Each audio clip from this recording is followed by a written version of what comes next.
No, it's not. Oh, okay. Well, I guess we can But just quit then. Yay! Whew. just We panic. still get paid, right? Just riot. Bye. It's all over now. I have no money. Alright. Hello and welcome to Fuse Talks. We're talking campaigns and DMing in general. I'm with Brom again, who is stalking me through these streams. And Hello. Manford, or whatever, you can introduce yourself. Nobody knows who I am. We all- Yeah. Nobody knows who I am, but I'll introduce myself. For those who don't know, I play Mortlock and Cornelius. Well, normally we do, a little bit of background talk, but I think Bromhead has been on too recent to do, unless you've had more recent roleplay that you wish to talk about. Nothing has happened in the last week, man. He's a bit of a loner, as you can see. Manford, I keep forgetting your characters' names, but I'm gonna go Manford. Let's call him Mort or Morty. There we go, Morty. Morty, you can tell us a bit about how you got into RP and stuff. Oh, how did I get into RP? Good God. Well, when I first started WoW, I was like, you know how it auto jumps you onto like the most fitting server or whatever? Yeah. And it put me on to one called Lightbringer, which was just like the normal server. It wasn't anything. And I don't know, I played around there. I came across some people role-playing on a normal server, and I was like, what is this? This is strange. I kind of like it. It looks interesting. And I was dabbling in acting at the time, so RPing was kind of like acting, so I was like, okay, I'll give this a go. Let's just see what this is all about. Hopped on to Moonglade, made a character, went to Goldshire. Goldshire on Moonglade is not bad, by the way, just throwing it out there. Like, it's only on Argent Dawn. Defiance Brotherhood, Goldshire is fine, Moonglade, it was fine. Then came to Argent Dawn, and Goldshire is bad. Yeah, and it kind of just kicked off from there. I went through the same phase as everybody, where I had like ridiculous, super duper like anime master of everything. Realized that was probably bad, and then just from then on, I've been mundane characters. So I just enjoy mundane characters. I find more fun in it. How long have you been RPing for? Ooh, how old am I now? 87. Jeez. Best part of like 8 years, I think. Thereabouts. We are getting old, man. Weddings. Alright. Well, we'll just dive right into it. Let me just get the list again. Good old list.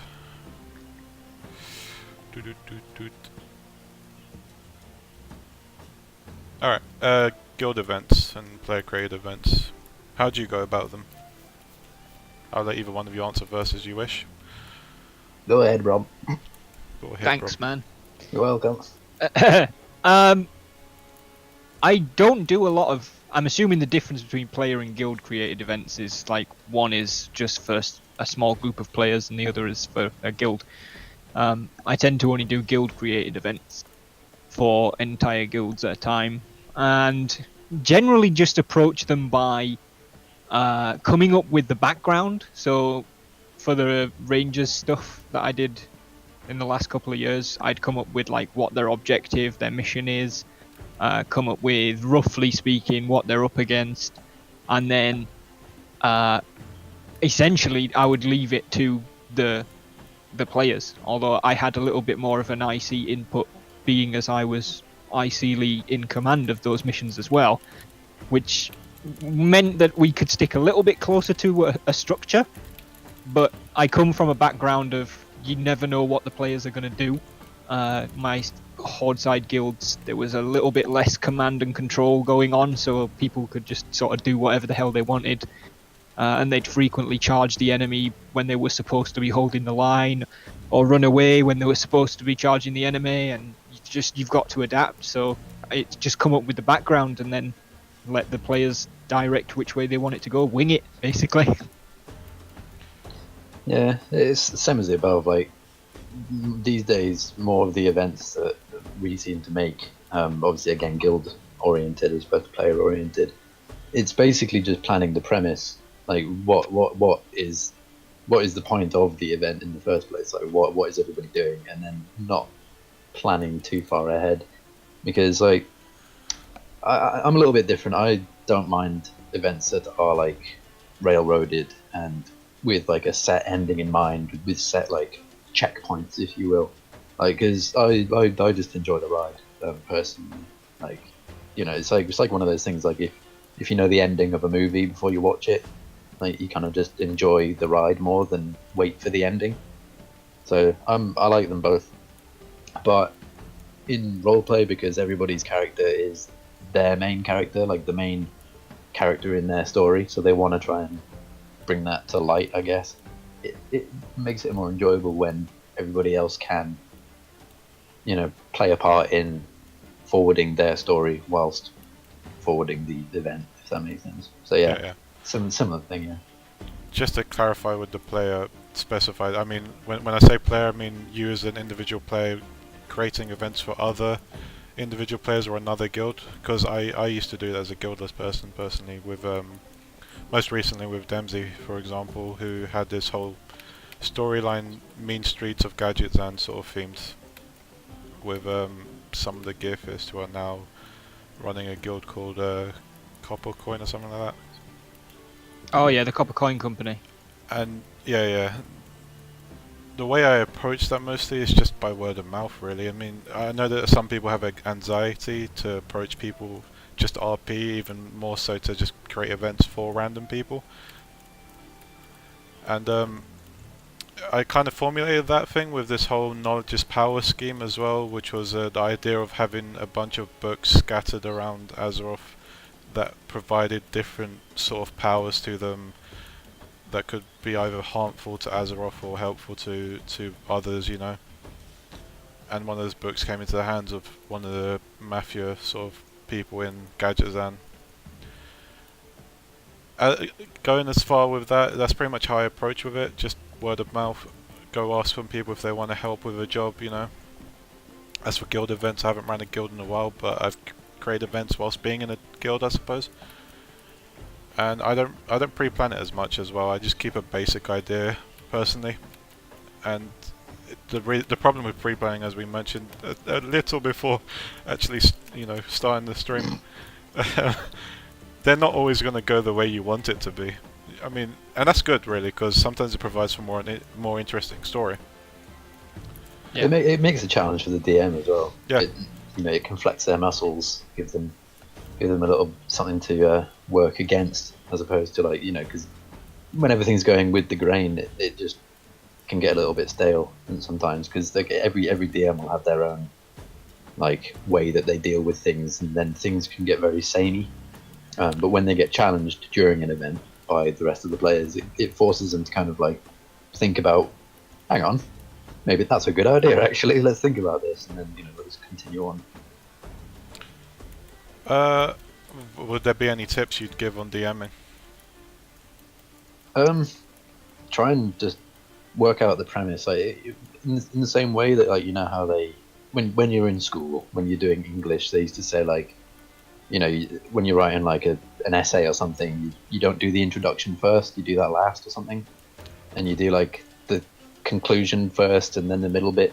Kind of just think about like what it is that is going on. So like in a checklist, like what is the point of the event? What is the goal? What are they trying to do? Okay, you have that. Excellent. Now, how might they do that? Excellent, you have that. What is the group's or your players or the individual's purpose of being there? What's their motivation? What are they doing? Try and work that in somewhere. And then I'd say just, honestly, I would say, like, if you are going to be DMing, you don't want to be a character involved in it as well. That is really hard. Everyone that has, like, I've done it before. I've DM'd whilst being a character in the event as well. It's hard to focus. It's hard to focus. It's hard to stay on top of things. It's hard to keep it engaging, and it's also hard not to make yourself look like an absolute badass, because you're the boss. You can do what you want, so you'll take liberties just to forward the plot. Don't do it. It makes you look very pretentious, and yeah, as the other guy said, like, it gets harder to focus and keep things like from going stale and all that. I mean, some people can do it, some people can pull it off well, which is fair enough. Oh, But yeah. I wouldn't recommend it if you're especially getting into DM. I'd firstly focus on perfecting your story, then trying to get involved in it as well. I mean, by all means, you do want to get involved with the story, and you can just make up your own idea in your head of what your character could have been doing during the whole thing, which is what I tend to do. Like, they could have been, I don't know, scouting out some other area so they wouldn't get jumped from behind, you know. But as for tips for DMing personally, I pretty much say the same thing. Think of the objective, think of the area, and then work it on from there. Like, I don't know, John lost his dad's sword and it's surrounded by ghouls or something. How are you going to approach that? Yeah, I think I'd go even one step further detached from that with mine. You can do any event, like on a really basic level. You can do almost what I would consider to be sort of Dungeons and Dragons-esque events, which is exactly what you just said, Fuse.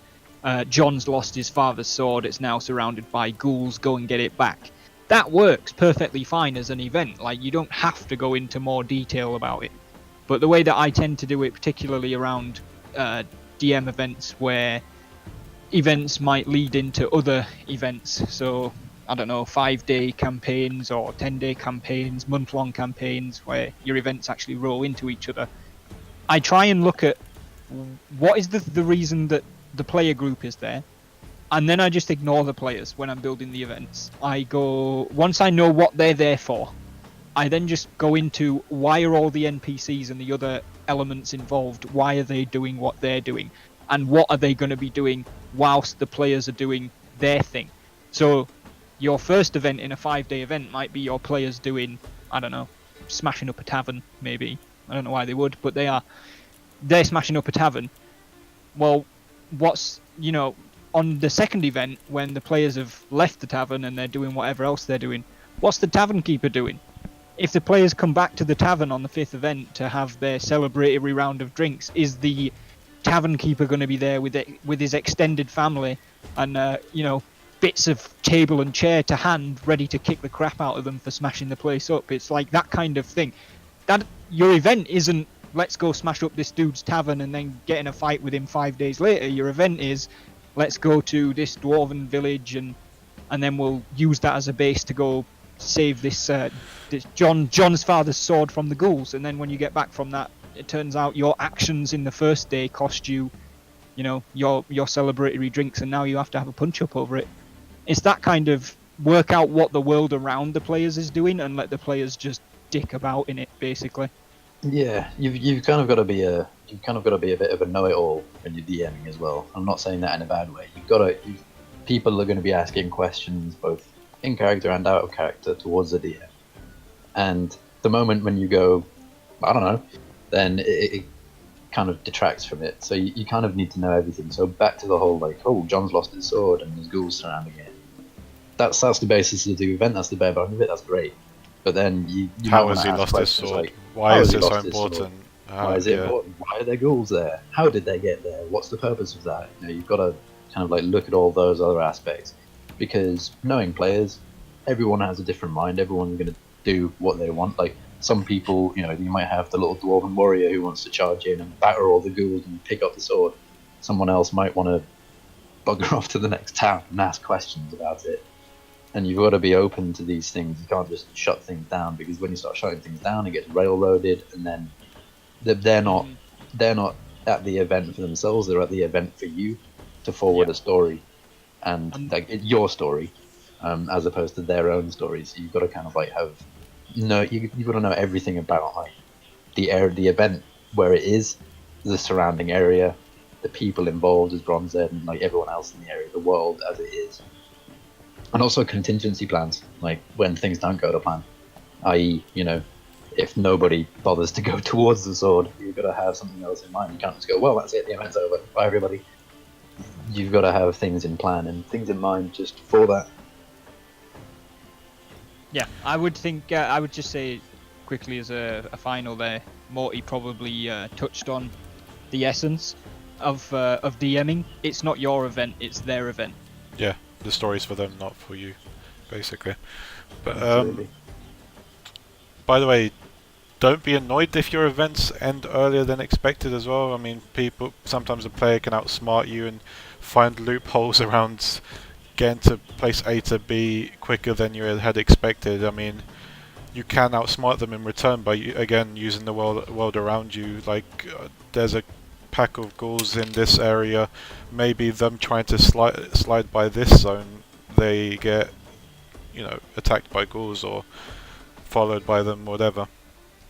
Yeah, the infamous, like, oh, we need to get from here to here, we're gonna have to travel, and say, I'm a mage, I can make a portal, and then you sit in there as a DM like, shit, damn it. Goddamn mages. You can pull up the card of like the ley lines are all skew-whiff due to this over there, and the mana bomb and blah blah blah, and be like, oh yeah, okay, yeah, good point. You know, you just gotta be a know-it-all. The best thing to do there as well, though, with that specific sort of example, I'm a mage, I can make a portal. You can just turn around and say the ley lines don't work because of X, Y, and Z, so you're not allowed to make a portal. That's the railroad way of dealing with it. Another way is saying you can use it, but there's something that will make it go wonky or something. Maybe your portal opens up somewhere else. Well, I was going to say do that, but don't even warn them about it. Just whether the ley lines are broken or not, or whether they know that they're broken or not, let them make a portal, and then tell them that they've been dropped in wherever, and then just say, you don't need to explain everything. You just need to have them understand what's happening. Yep. No, you got to present all the possibilities. Oh, that's actually a good question. Using assets outside of game, like atmospheric music and illustrations in Discord. I'm a sucker for it. I love it. I love having atmospheric music. I'm not very good at doing that personally, but I know that there's Talfin, for example, in our guild who always sets up a playlist for the event they have planned for us, which is always nice to have on hand. Yeah, I think my outlook on that is nothing that takes them out of the game for more than an alt tab. So things like pictures and stuff, I don't tend to go for that. But definitely music and atmospheric stuff that can play in the background, do it. It enhances events so much. It's so brilliant. So long as it's not like, I don't know, Nickelback or something. It has to fit. But honestly, I say this hand on heart, I have had guild members say to me before, because of soundtracks to events, that they've cried during events, sitting and trying to play. Oh no, yeah, music has a great impact on people as well as the storytelling, the whole mood to it. I mean, if you have this loud clashing music during a whole war event, you have your character, you sort of get into your character's shoes. They're pumped for battle. They're going in there. They're going to charge, and then I don't know, someone dies, and you turn to sadder music, and it goes along with it. You know, your emotions. It makes it harder for people to crack they can't a joke. Ignore. Yeah, exactly. They can't ignore the mood. With that, actually, it's two programs that you can use, not programs, websites that you can use, is Watch Together and SyncVid. If you're in the Discord, you can set up a Watch Together, get everyone to click on the link before the event starts, and then you can just tab out and start playing music as and when, which is really nice, just so that no one else has to tab out or do anything. No, yeah. I think we used to do that in, I know most people don't like the guild, but the CSIS cohort, where we used to have the whole, watch together and listen to music whilst doing an event.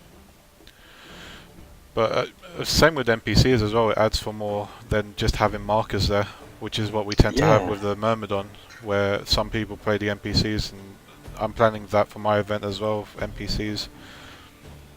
NPCs are always nicer to have than markers, in my opinion. There's a couple of things you can do. I mean, obviously, if you have TRP, which I know there's that age-old argument of like, oh, MRP or TRP or XRP or whatever. I like TRP because you can have like NPC speech.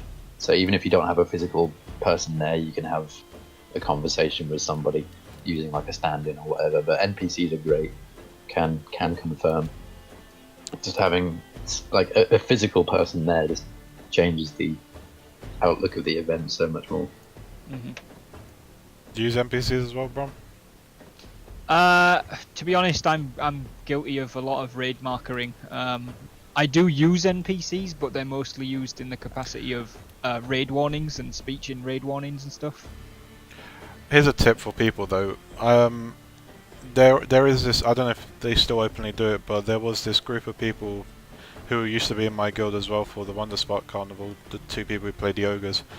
They have this RP support thing where you can kind of poke them a week, sometime before the event, so they know what they're doing, and they'll play NPCs in your event. Oh, that actually reminds me. I used to have.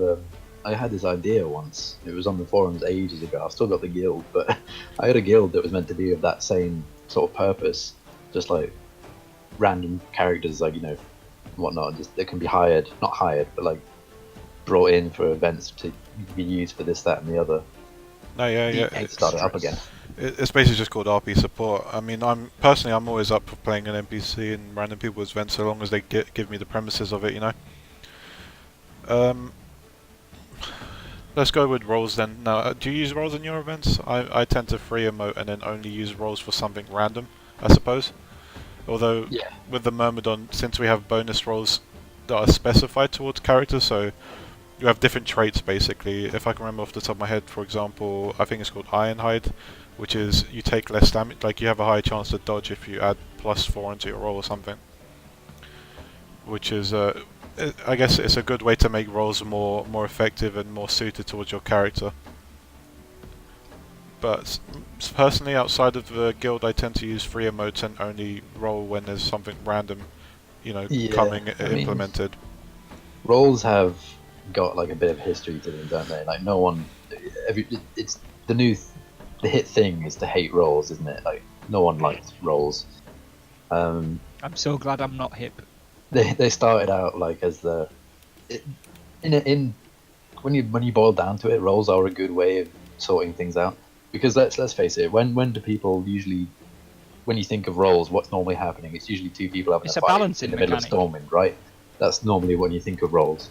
And the only reason they're choosing roles is because they don't want to freeform the RP, because they're in a disagreement, and then someone's going to be annoyed when they don't win because of roles. Like roles are, as you said, Fuse, like they're really good for things that are essentially out of your character's control.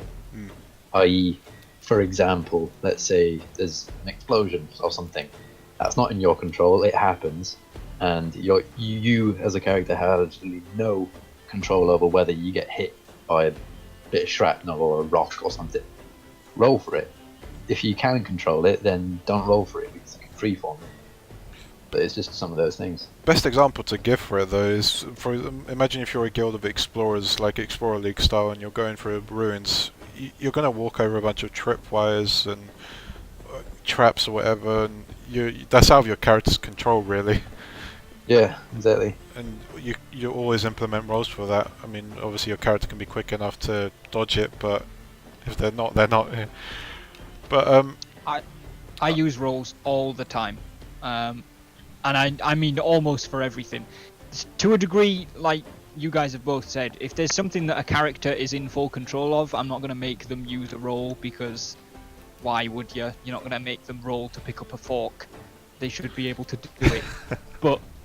But anything else, I make them roll, but I allow them to freeform their roleplay based off the result. So, or at least within parameters. So we have combat roll system at the minute, and it's basically anything in this bracket is a no, anything in that bracket is a maybe, anything in that bracket is a yes. You deal with the rest. And if it's not as specific, like combat is specific because we do a lot of it, but anything else, if I say roll for it, it's down to gauging. If you roll a 42 on something and you think, that's enough for me to just get the result that I want, then get the result that you want. If you roll a 42 and you think, that's not above half, so it's not enough, then fine, do that. I basically just use rolls to prevent people from essentially OPing themselves. Yeah. Like, if you roll a 10, there's no way you can claim that you got a good result out of whatever you were rolling for. If you roll somewhere in the middle, you can at least claim to have achieved it, but maybe sloppily or not quite. And, if you roll top end, then you did it fine. And I just leave it up to the players and just let them use the rolls as a guideline. I've never once had to say to anybody in my event, that doesn't match what your roll was. If somebody rolled a 1 and then said, I succeeded, it'd be like, I think you've got the table upside down, because that's not how that works.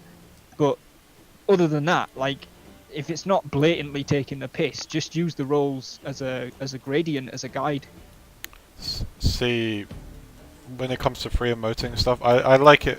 I like giving people permission to roleplay true to their characters, but I only tend to do that with people I trust, because a lot of the times I kind of expect people to do, as you said, god emoting, being all this powerful person who dodges every bullet coming at them, who somehow foresees a dagger coming from behind them, you know, all of that. Because I know a lot of people don't want their character to get hurt, and that's no fun to me personally. If your character has weaknesses and stuff, and it has an opportunity to get hit, it's going to be something that gives you a more interesting story and more impact, you know. Yeah, it's not interesting if you never ever get hurt, and at no point, like some guilds in the past, people that have DM'd for me, you roll below a certain threshold or you roll a 1. The Mocklin Command is a great example. One of my favourite guilds of all time. I fucking love those guys. They were amazing. But if you rolled a 1 in the Mocklin, whatever you were doing, you basically had to make like this ridiculous over-the-top goof because you rolled a 1. So if you rolled a 1 for jumping down, I don't know, a flight of stairs, and then you rolled a 1, you have to trip over your own shoelaces and roll the whole way down, and it's like, I don't like when people force that kind of result. Yeah. But if I say, you're jumping down this flight of stairs, do a roll, and somebody rolls an 11 and chooses to fall down the stairs, that was their decision. If they roll an 11 and choose to stumble down the last couple, then it doesn't make any difference to me. It's just guiding them to say, you didn't quite succeed the way you wanted to. My main gripe with rolls and the likes is when we talk about rolls, I'm assuming it's like during events and whatnot, so yeah. catered things. And so for example, let's use like mercenary guilds or military guilds as an example. Their specialty is fighting and killing and hacking away at things. For me, I think that in those scenarios, like, we've got it backwards. Like, we use roles for things that the characters in this guild and in this scenario should be quite proficient at, and then we let them freeform the stuff that they might not be proficient at. And I feel like it should be the reverse. Like, for example, in Footman, we don't have roles in our events because we assume that everybody is involved is somewhat proficient at what they do, so we don't need to roll. We do other things. The DM will kind of like get people maimed or killed. Not really. We don't force death, but we will present scenarios to people, but we don't force people to roll because there's nothing weirder than like your character who's like maybe a proficient swordsman rolls a 1 and has to stab himself in the foot or whatever. It just gets a bit weird from that point. But so for those scenarios, like if you're a mercenary, you know how to use a sword, you know how to smack people with it. I don't think rolls are quite as important. Whereas if they suddenly decide to try and cook up a nice meal that might not be a good chef, then it might be more fitting to roll. Because the problem with rolls is like, I don't mind using them for less serious events, because sometimes rolls can just create like a bit of a funny scenario where someone just rolls like under 10 all night and then they just become the joke. But I know there is some guilds that do use rolls to quite good effect. Dreadnought uses rolls. They use 1 to 5 as opposed to 1 to 100, just to make it a little bit easier and a bit more like less random, if you will. Yeah, Myrmidon use 1 to 20, and again they use modifiers, but like traits. And it's much easier to keep track of, isn't it? It is. Just to mention, someone asked, do you think a more complicated system is better than standard fruit rolls or free emotes and stuff? I'd say yes and no. Depends. Personally, no. I think it's better if it isn't too complicated, if that makes sense. I mean, because you've got to consider if you have like a solid group of 10 people that like it's never going to grow, it's never going to shrink, and it's 10 people and they're committed, then yeah, it can be amazing because you've got all these things that work out. Everybody knows the rules. It's not going to slow anything down. But if you're a guild that's growing or looking to grow or like something like that, the more people that you're going to have joining, they're going to have to learn that system. Every time you come to a roll, you've got to consider that you might have to stop and explain things.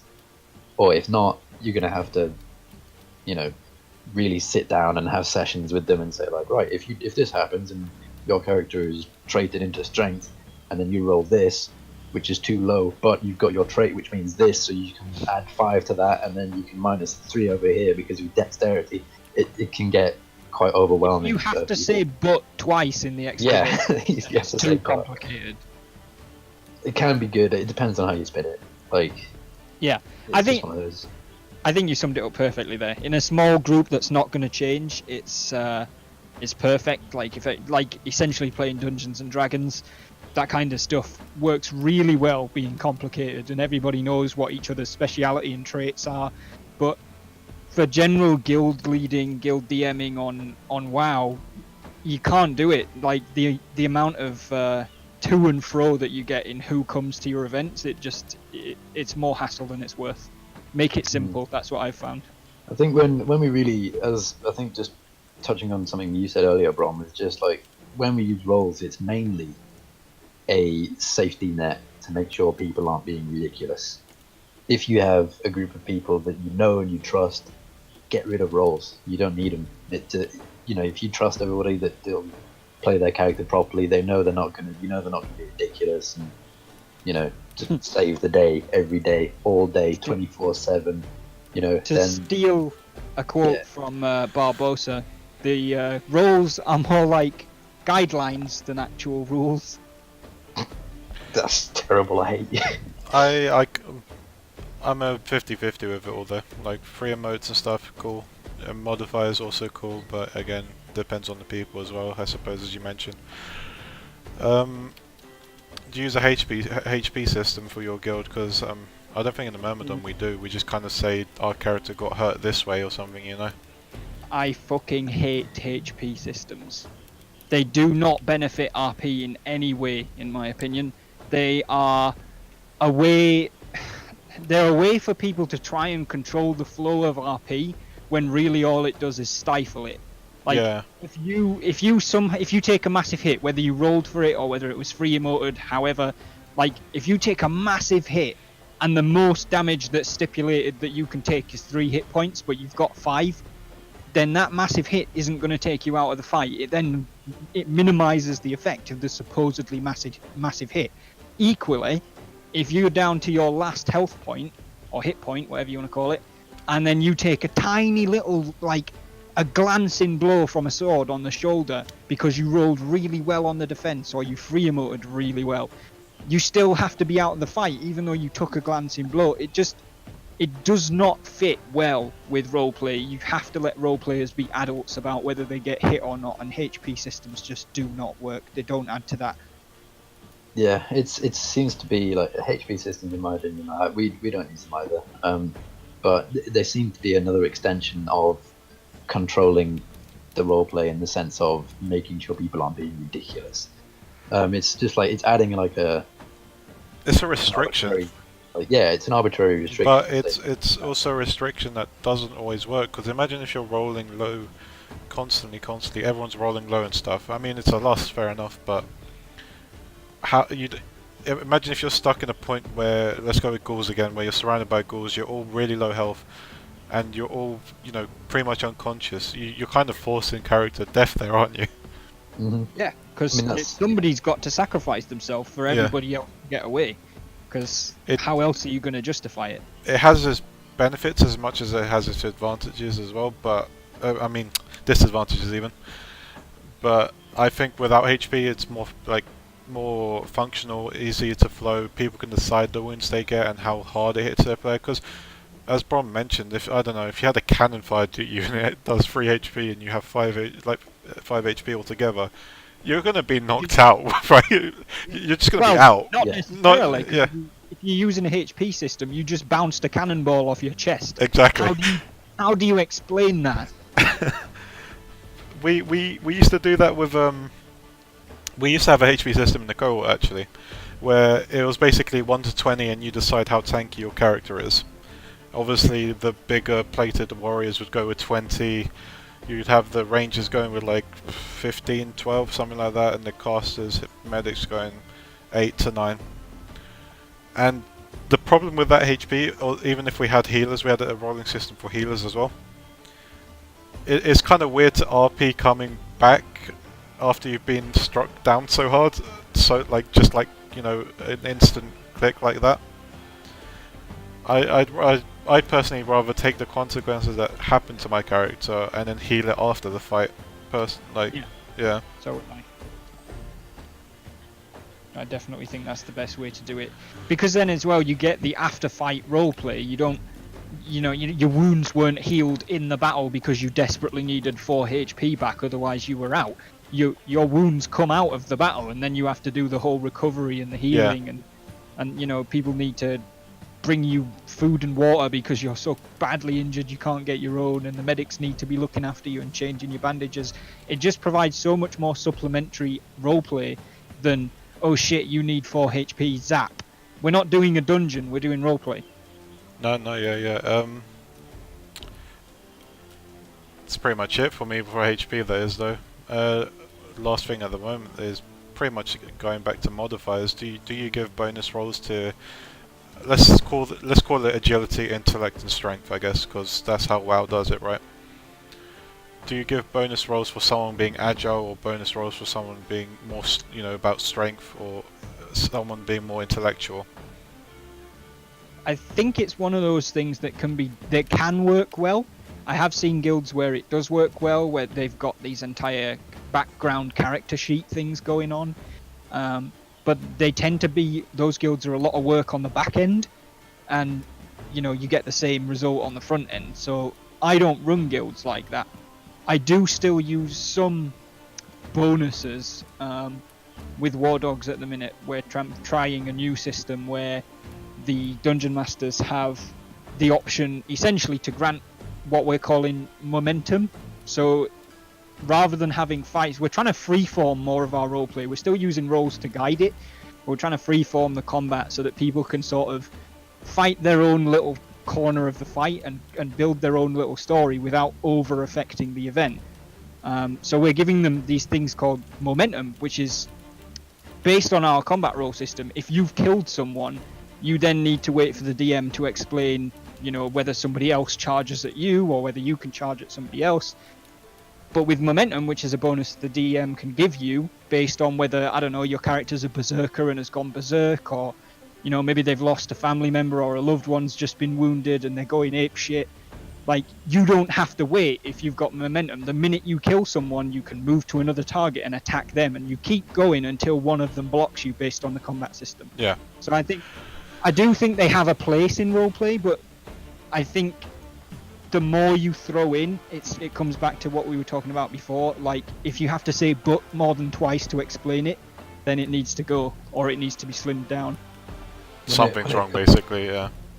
When it comes to like the bonus rolls for certain traits or stats, if you will, I can see where it's going, but at the same time, it's another extension. Like, if it means that if your really dexterous character is trying to do something, if he has like a bit of a safety net if he rolls badly or if he rolls a little bit less, but it doesn't mean that the really strong bloke can't do it if he rolls really well. And then that to me just means that, well, you're not really a specialist in that area, because someone else can do it. They just have to roll better. Then it's just like a little math game.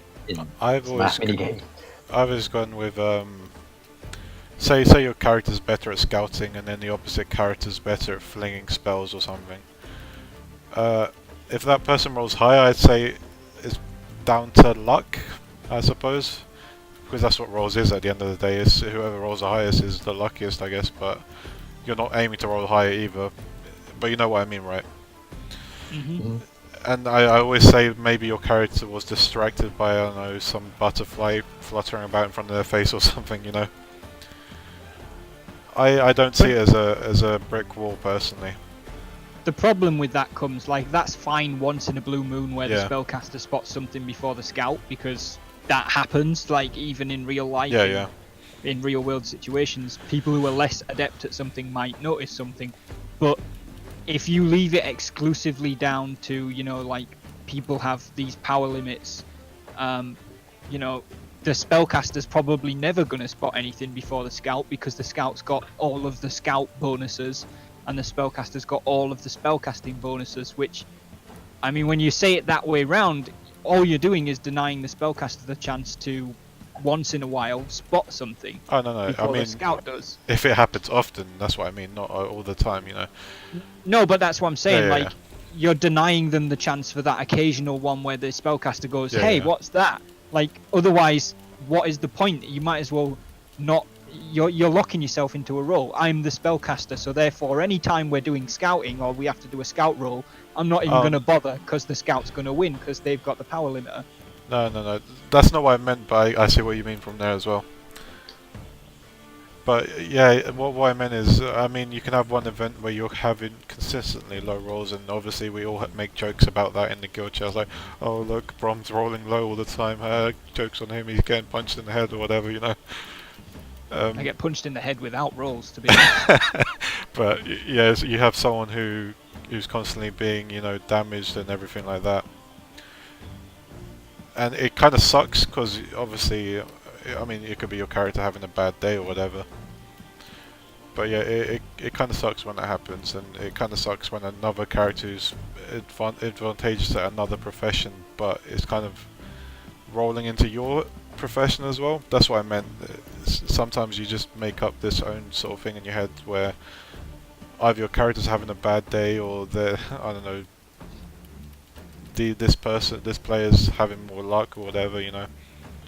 I didn't say that in the sense that denying them their, you know, spotting the enemy ahead before the scout sort of thing. Mm-hmm. I still like the rolls personally, but again, with rolls, it's a bit random and it can go anywhere at the end of the day.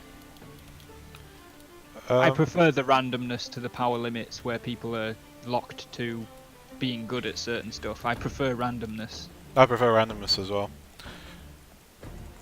Power limits is probably the next subject though. Do you give limits to your guild players and stuff as to what they can and can do, you know? Do you have this whole headcanon in your head that mages can't teleport 24/7, or, you know, all this kind of stuff? In Footman, we're a bit of a strange case, because one of the new popular things like these days on AD is like a lot of people are embracing the WoW universe, and that's not to say Footman doesn't embrace the WoW universe. We do.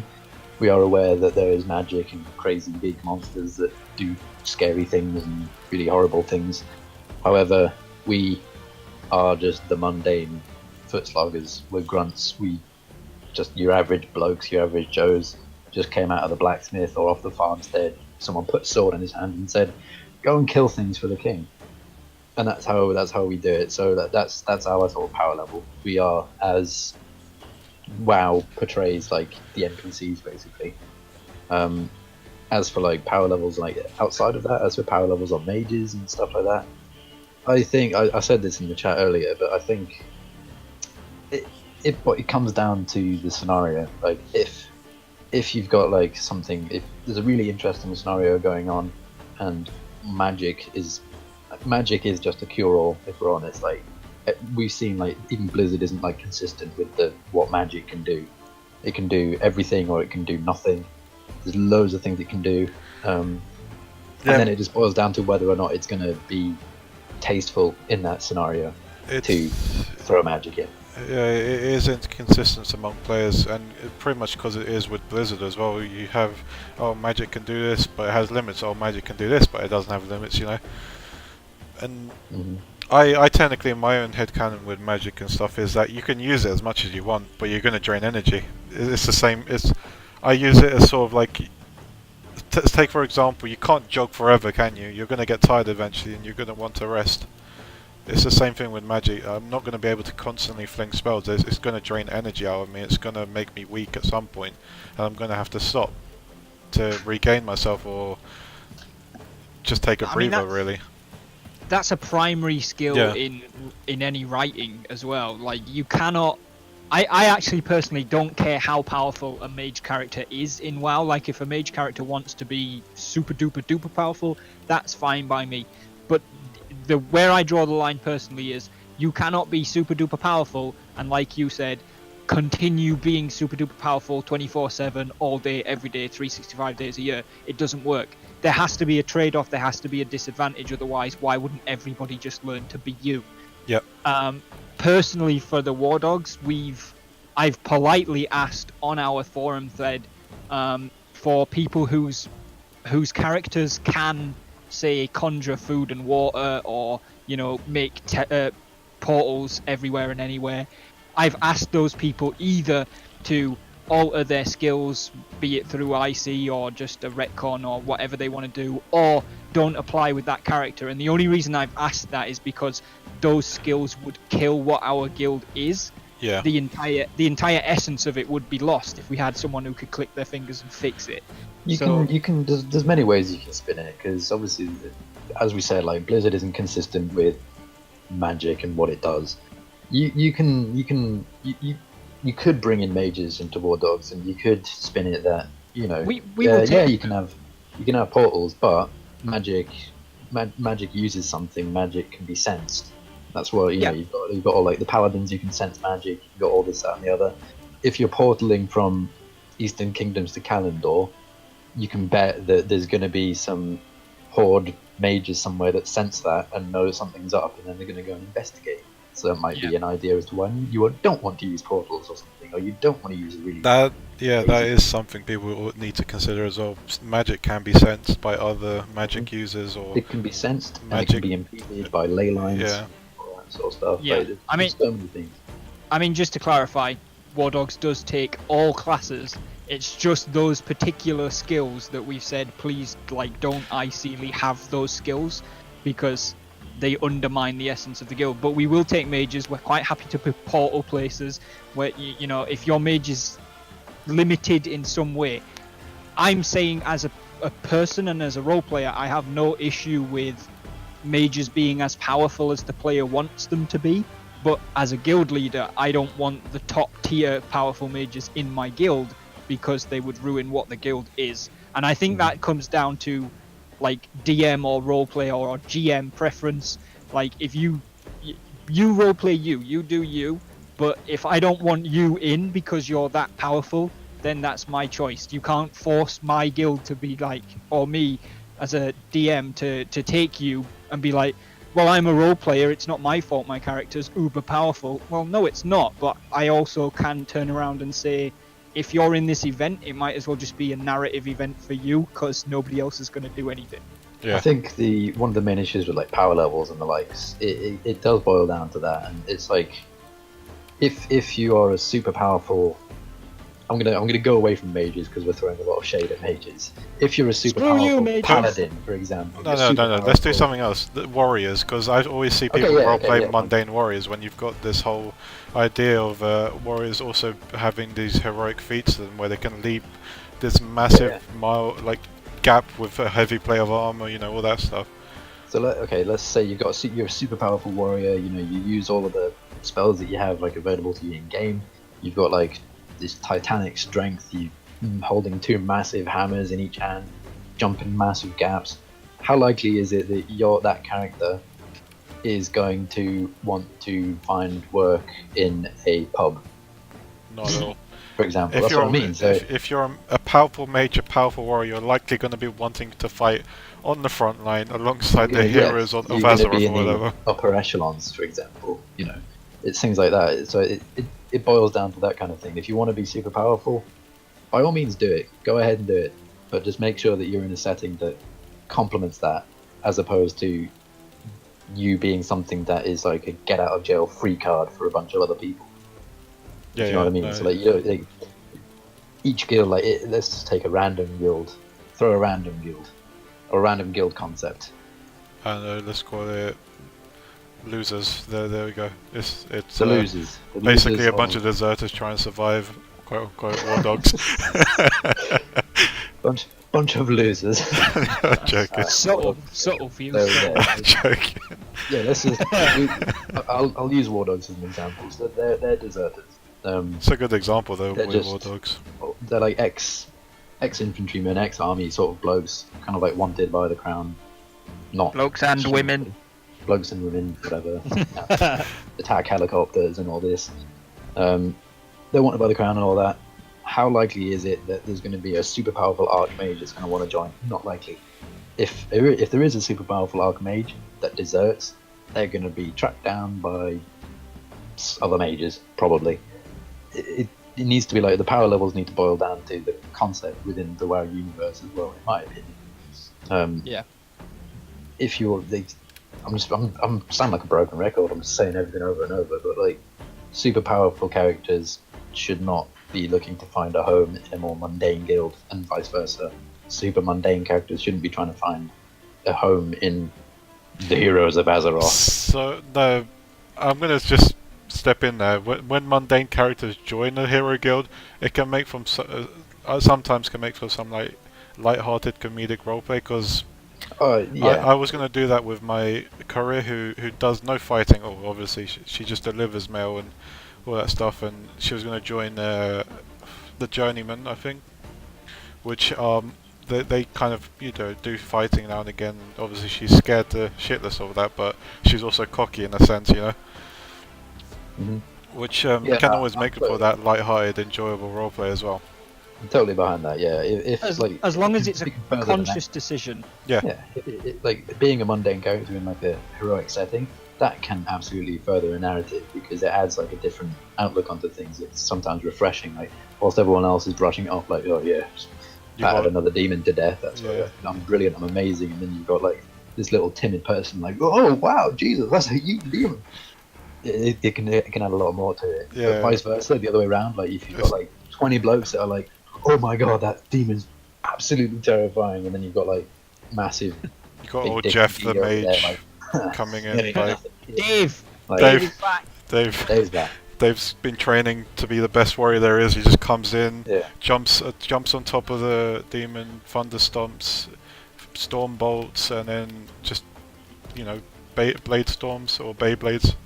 The warrior, the demon down. Everything can be done so long as it's done tastefully, really. Like, yeah, and it has to be done with. Yeah, like loads of people like will be powerful characters for the purpose of being better than other people. And people that do that, they're the ones that will be picking fights with people at installment, for example. The ones that are like, I'm a master swordsman and I'm going to pick a fight with you, Mr. Drunk, so that I can kick your ass. And it's like, it's not really that. It doesn't sound very master swordsman-y, really, does it? Well, I mean, if you're a duelist, I guess it works, because I mean, you kind of challenge the drunk person to a fight and then they owe you money, right? Well, yeah, but if that's your scam, is that you pick drunk people up to fight them and win money off them, then fine. But you're not necessarily a super powerful character. You're just fucking sober. That's the difference. No, a duelist, like a master swordsman, just using their skill to kind of scam money out of drunks could always work. I mean, it could work, but like this, what I was gonna say is, if these concepts and power levels get mixed, it has to be done with the consent and knowledge of both sides. Obviously, consent always matters here.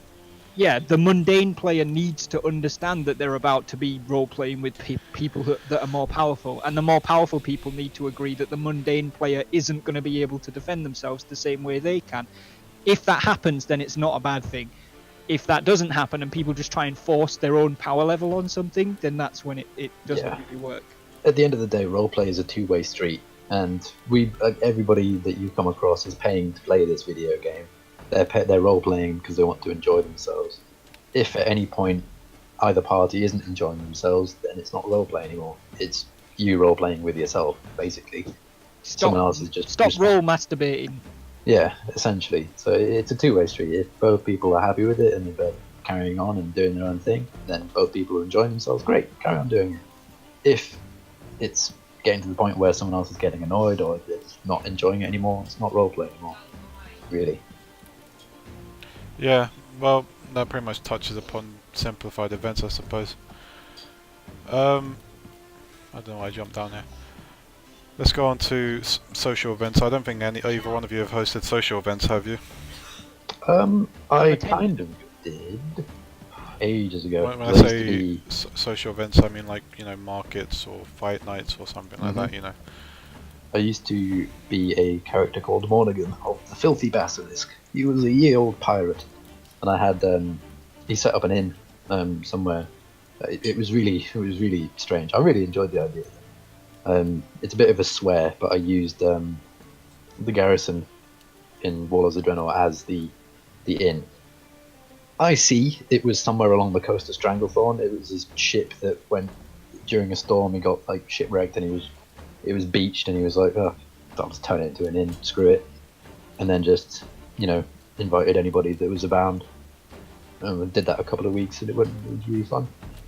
Had fight nights. It was just a pub where people came to relax, drink, have a fight. I used to do plenty of those personally when I had the Wonder Spot Carnival with festivals, fight nights and stuff like that. They function a lot differently. It's more of an open concept, if anything. It's just like, this is going to happen here. You do what you want. You get involved in the smaller events. And, the great thing about that is you get a mixed bag. You get everybody. You get all sorts there. Yeah. I actually really like all of those sort of social events, festivals, markets, fight nights. I love those events because for me, they're the one sort of event that, like Morty just said, they get a mixed bag. They draw everyone in. It doesn't matter if you're a thief, a pirate, a criminal, a police, military, trader. Everybody rushes to these things when they happen, and it's a lot more colourful, basically. Yeah, it's more colourful, and it brings WoW to life as well, because you see all of these different professions that normally military guilds, they're either doing military shit, getting drunk, or doing nothing. But you get to see them all out looking at market stuff, and they give their military perspective on it. It's like, hey, look at this guy selling guns. Those guns are a fucking shit. They're disgraced. Look at them. Look at the state of those weapons. They haven't cleaned them in ages. And it's like, it's just such a different perspective for everyone. Every different type of guild, type of role player that goes to a social event brings something new, and it just adds so much colour to the world. I used to, like someone just mentioned, there needs to be more underground fighting. I would do more fight nights. I used to do them PvP based because it's quicker like that, and it both Alliance and Horde can get involved like that, since you can't emote towards each other, because then you got old Luke Taro God doing a strange gesture towards Uben Low, whatever his name is. But with fight nights, I just kind of say, here you go, have at it. This is the setup. You go against you first. Then whoever wins goes against the next player.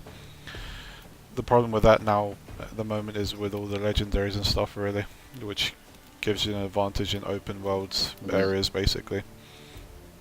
Which has me having to, if I want to host one, I have to kind of make it instanced, and people can't see that, which kind of ruins the whole aspect of Fight Night. When it comes, you've got to start adding restrictions and likes. Yeah. But I personally wouldn't mind hosting a fight night simply for one side, but that will kind of take the aspect of, because I don't think it's worth giving a big amount of gold coin for emote fighting, because you're not putting as much effort into it. Excuse you. Rolls at least. Come on, most of the fight emotes I've read consists of person A throws punch at person B on the nose. That's pretty much it. Most PvP I've seen involves person A presses the 6 button on their keyboard. Okay. When you actually do content, come back and talk to me. Okay. I've got nothing for that. Come on, you look. If you could go in PvP and get rank 1 or whatever, since it's that easy, go ahead. Then it was easy. I just said it was boring. Yeah, I guess it's two sides of a coin, though. Like, someone finds emotes better, someone finds PvP better. I personally, for example, with me, I personally think it's worth handing a gold price towards PvP fight, because you're putting more effort into it. You're having to think it through with the abilities you use, the interrupts, the CC, everything like that. Obviously, you probably don't know what I'm talking about. Nope. But with emote fighting, you're just typing a few words, and then just rolling against it. Just typing a few words. That's you know what I roleplay. mean? It is roleplay, though. You're typing your story out as you go along, and that's roleplay for you right there.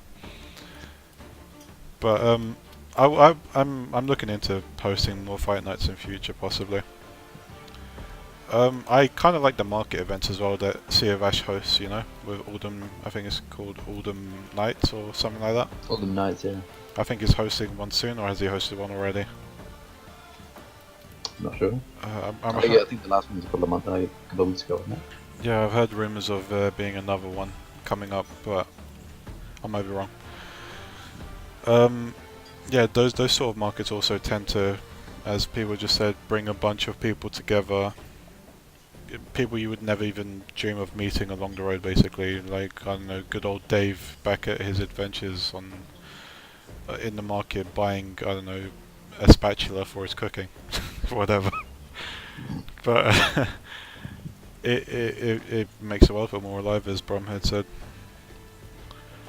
I haven't got much else to add to social events personally, because it's just pretty much a setting with some minor events to participate in, basically.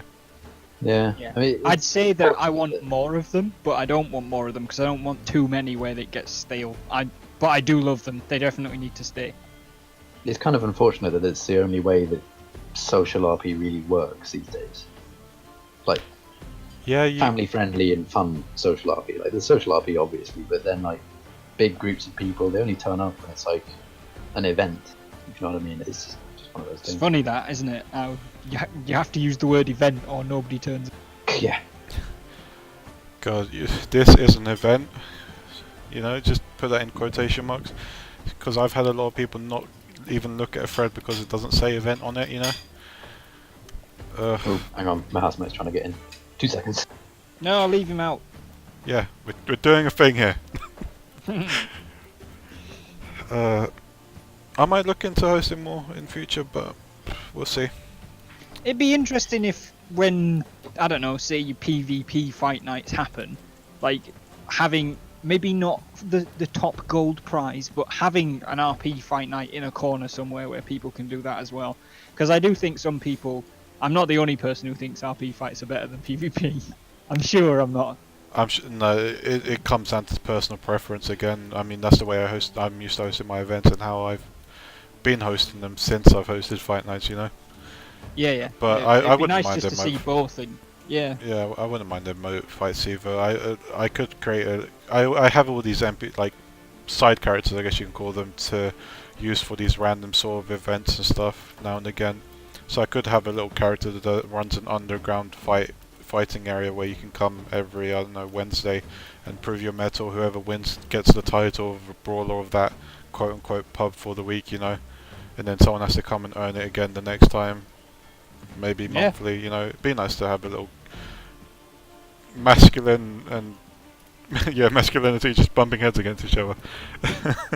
Testosterone. Yeah, good old testosterone. Just inject it into your blood and go wild on that. Okay. Why does no one do a Dark Moon first social event? Dark Moon, what's the Dark Moon? Dark Moon Fair. Oh, Dark Moon Fair. I did that though, personally. But I didn't do it in Dark Moon, I just did it as my own carnival, basically. And I've already said it before, the reason I disbanded and all that stuff, the reason it kind of went downhill is because the players, the entertainers and stuff didn't actually invest their time into it. And that kind of put me off it, you know. I killed myself, nice. It put me off of it because they kind of expected to be spoon-fed. So if you want something like that to work, you've got to have players who are really good at being creative. I mean, that's what you need for an entertainment sort of event. You need people who can be creative with what they're doing, not be creative because someone told you how to be creative, you know, if that makes sense. Because you can't, there's a difference between spoon feeding someone a DM'd event and spoon feeding someone a Dark Moon sort of themed event, because it kind of relies on you, the person, the entertainer. It doesn't rely on the guild leader being there to say roll, you know, +20 to juggle a torch.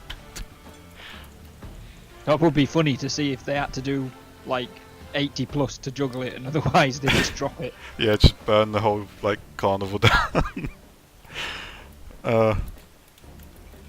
I can't think of any other social events I've been to. I've been markets, I guess I've been to seasonal events with Love is in the Air. Winter's Veil. Yeah, I mean, they're all... I don't want to say they're all the same, because they're not. But they're all very similar format. Like, the reason you go to them is not because each one's going to be different. You go to them because you enjoy the experience of the mingling. Yeah. And it's great to have that once in a while, not all the time though. I guess you can call a social event having an open bar night as well, where people run the bar, and that's nice to have, instead of talking to an NPC and be like, hey, good old NPC, give me booze, and them just staring at you blankly like, what? You know? Yeah, it's 'Cause they're much an better when a NPC. player stares at you blankly. Exactly. You want that player just staring at you, giving you the whole I love you sort of eye. Next one is campaigns, and that's something that I don't believe Bromhead has hosted, have you? I've never hosted not a server one. The closest I've come to is the first, well, we called them a deployment, but it was 3 months long, so I guess it was kind of a campaign. The first Ranger campaign we did with the Footman Guild, so when Morty comes back he can probably tell you a bit about that. That's the closest I've ever gotten. I've never done a server campaign. I'll go with my first campaign that I hosted server-wide. It was Invasion of Azeroth, which is several I went straight for I went straight for the big guns with it as well, which was a bad idea. It was stressful, but I guess it was worth it in the end as well. Had like several different zones, and I writ several different story bases for each one, and then I got a team of, I don't know, 10 or so DMs to split between each zone to help me out with this sort of stuff. I was doing Barons, we had someone else hosting it in the Shara, I think it was, in Ashenvale. Someone else did Westfall, someone else did Hillsbrad, I think. Tanaris didn't get used, so that got cut out. And I think that's it, really. And it's another event where you kind of have to plan it, but also you have to plan it into more detail than you would an average event. But you also have to keep in mind that it can go a different way again, because players are random. You can't like predict what they're going to do, you know. Players are the most random mechanic you can introduce to anything. Like, you can work it out to the T, and the minute you drop a player in, it's going to go a different way. Yeah. And that, I can't, like, I'm bad at remembering stuff, but I can't remember like fully well how I did the whole event. So story-wise, it went well. You had the general who was a Nathrazim in disguise, you know, and eventually they figured it out, and they fought him, and good old Doug the Grunt ended up dying. Poor Doug.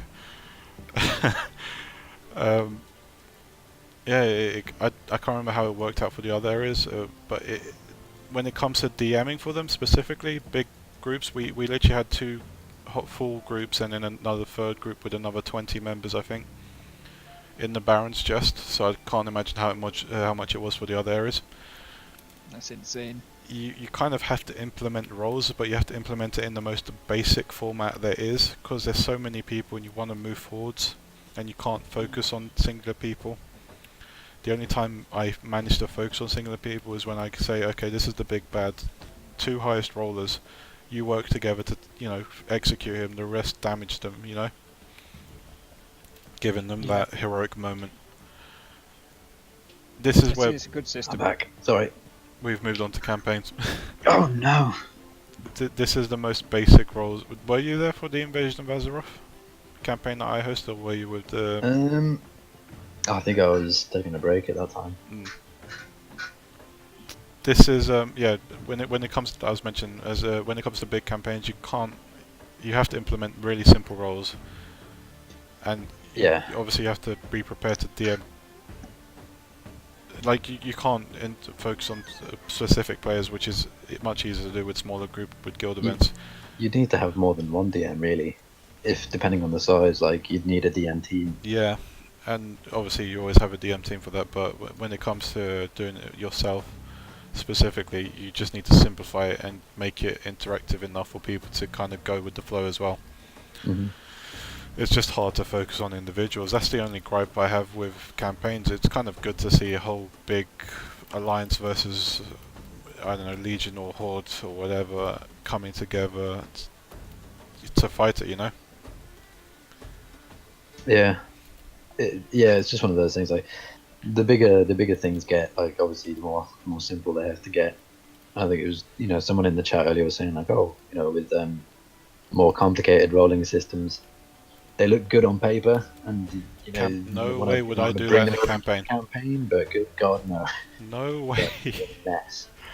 If anyone can perfect that, I will personally hug them and pat them on the back, Hmm. because I would not pull that off personally.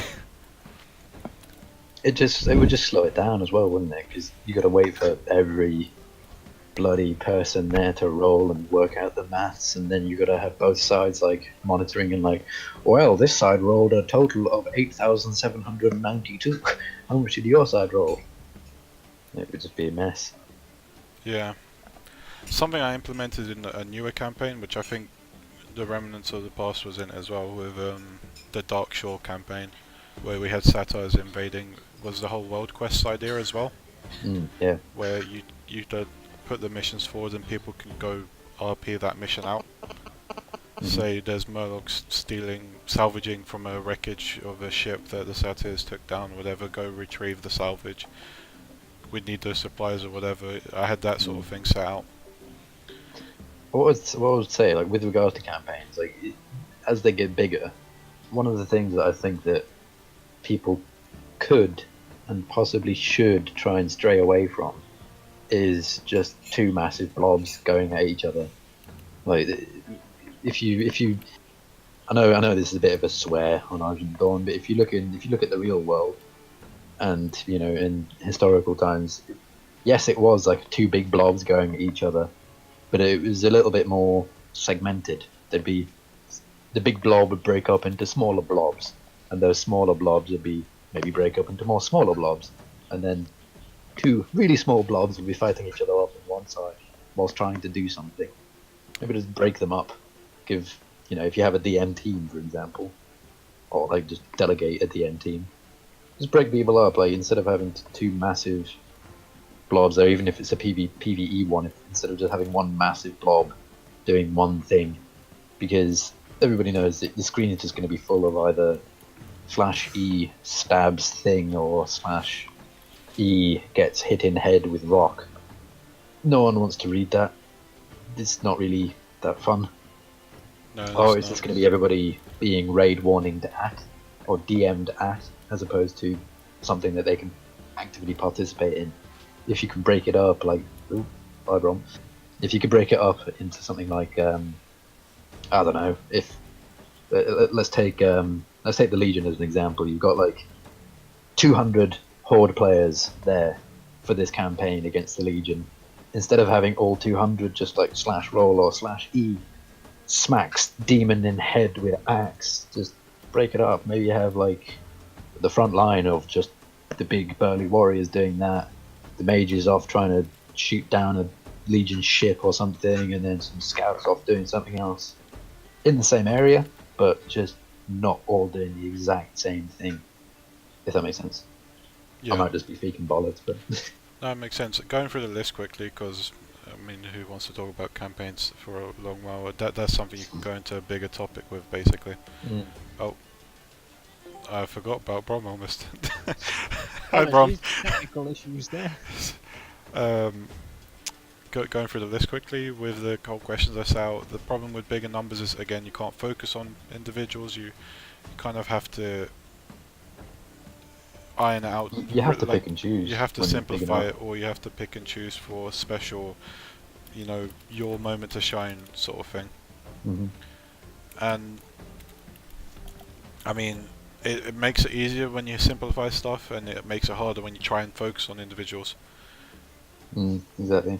It's okay to repeat a question, yes, because I might miss it, just respond to someone on chat. The benefits of campaigns, I think it's good to have once in a while. You get to work alongside other guilds and work for a greater cause, and have a story to say later on that you fought with old Dave generate, or whatever. Yeah, it can generate a lot of roleplay as well. I've known from the last couple of campaigns, like, guilds will be you know, doing more things together in the future because they enjoyed each other's roleplay. Their characters kind of melded, and they, you know, really interesting. And then other times it might create rivalry. Some guilds might want to, you know, in character rivalry. Obviously, some guilds might want to outperform others. It might create kind of like feuds between two guilds as well. It generates a lot of roleplay. That is something you need to also kind of like come in with. Basically, you need to realize that the potential problem with bigger numbers is bigger room for drama as well. Yeah, but not always. That's not always a bad thing. It's not always. No. I mean, Sealy. It's not bad. Sealy. Yeah, some of the best campaign experiences that I've had were not even around the core campaign itself. It was just around being in a certain area with so many guilds, and there's even just inside the camps there's so much going on because all of the friendly guilds are mingling and they've all got their own stuff going on, and then some arsehole comes and throws a rock at the wall outside and it's like, hey, there's one of them out there, and then suddenly like 6 people rush out to confront him, and then his 5 mates come up from the hill, and then suddenly you've got a massive standoff with 40 people on each side, and it's like, how the hell did we end up in a pitched battle because somebody came and threw a rock at us? I guess you can call it kind of like Russian roulette. It's either going to go bad or it's going to go good. It's not going to be in between. Yeah, it just depends on how many bullets you're putting into the old revolver. 6. Just shoot them all. Roulette anymore, that's just suicide. Keep getting sent mail, stop it. What are your thoughts? Sending me fan mail. Oh god, I'm so popular, stop sending me mail. No, there's this person in my guild who keeps sending me mail, and I bet it's a random item along with a random snarky remark next to it. Old boot. What are your thoughts on DMing being a challenge as much as it is a storytelling? I mean, the attendees are tasked with overcoming a puzzle or an obstacle using pure critical thinking. It has its place. I mean, I don't think it can find a home in every guild and every concept. I think it depends on the event style. Let's say for example, I had an event where it was kind of like Saw, where you had to get through traps, otherwise someone's going to get hurt. Jesus. Okay, yeah, fun. It was meant to be this proper, like, you know, evil person having like one of their people as hostage and making them play his twisted game sort of thing. They had to reach him through this maze, and there's like every time there's 3 areas you can go through, 2 of them being a trap. For example, you'd go through one area and you'd be, I don't know, jumped by a bunch of fellhounds or spikes falling through the roof, or, you know, there'd definitely be something there to be wary of, basically. And that requires critical thinking on your behalf and as well as the players, which kind of makes them be more decisive about the place they take or how they go forwards with it. I think one of the problems that I can foresee with adding sort of like puzzles that require critical thinking is that it can be hard to portray that there's things that the character knows that the player doesn't know, things that the player knows but the character doesn't know. For example, you know, you might have a, I don't know, degree in English language, for example, but you might be role-playing an idiot. Yeah. Then it can be difficult to kind of like, because you know the answer as the player, you're sitting there at your keyboard and like the DM's just said, like, put out this really weird puzzle, and you're like, well, I know the answer, but I can't say it because my character's an idiot. My character's an idiot. But if there is a bunch of characters that can like portray themselves properly, whether, you know, through actually not knowing or actually genuinely knowing the answer, and characters of that sort of nature, it can be really interesting. I mean, 2 of the guilds that I've been in, Silver Archaeology Company, they do a lot of puzzles that require critical thinking. You know, the DM doesn't provide a lot of information. It's a lot of just trial and error on the members' part. They just try things and see if it works, and then the DM will react, and then there's puzzles here and there, and, you know, consequences that will happen. So it's really fun. Yeah. But at the same time, it can be quite stale. It needs to be very, very well thought out. It can't just be something you just half-assed done. It needs to be like a genuine puzzle with a genuine solution, and that has to be the only solution. You can't just magic your way out of it or anything.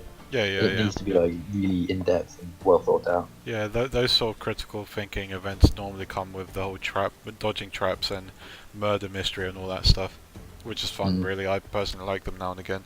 It kind of gives you a break from the whole hit person with sword to win. Yeah. You know. That is a funny mention though. Normally it's a dumb person trying to. I hate to say it, but it's normally is a person who's not so smart trying to play an intelligent character. Yeah.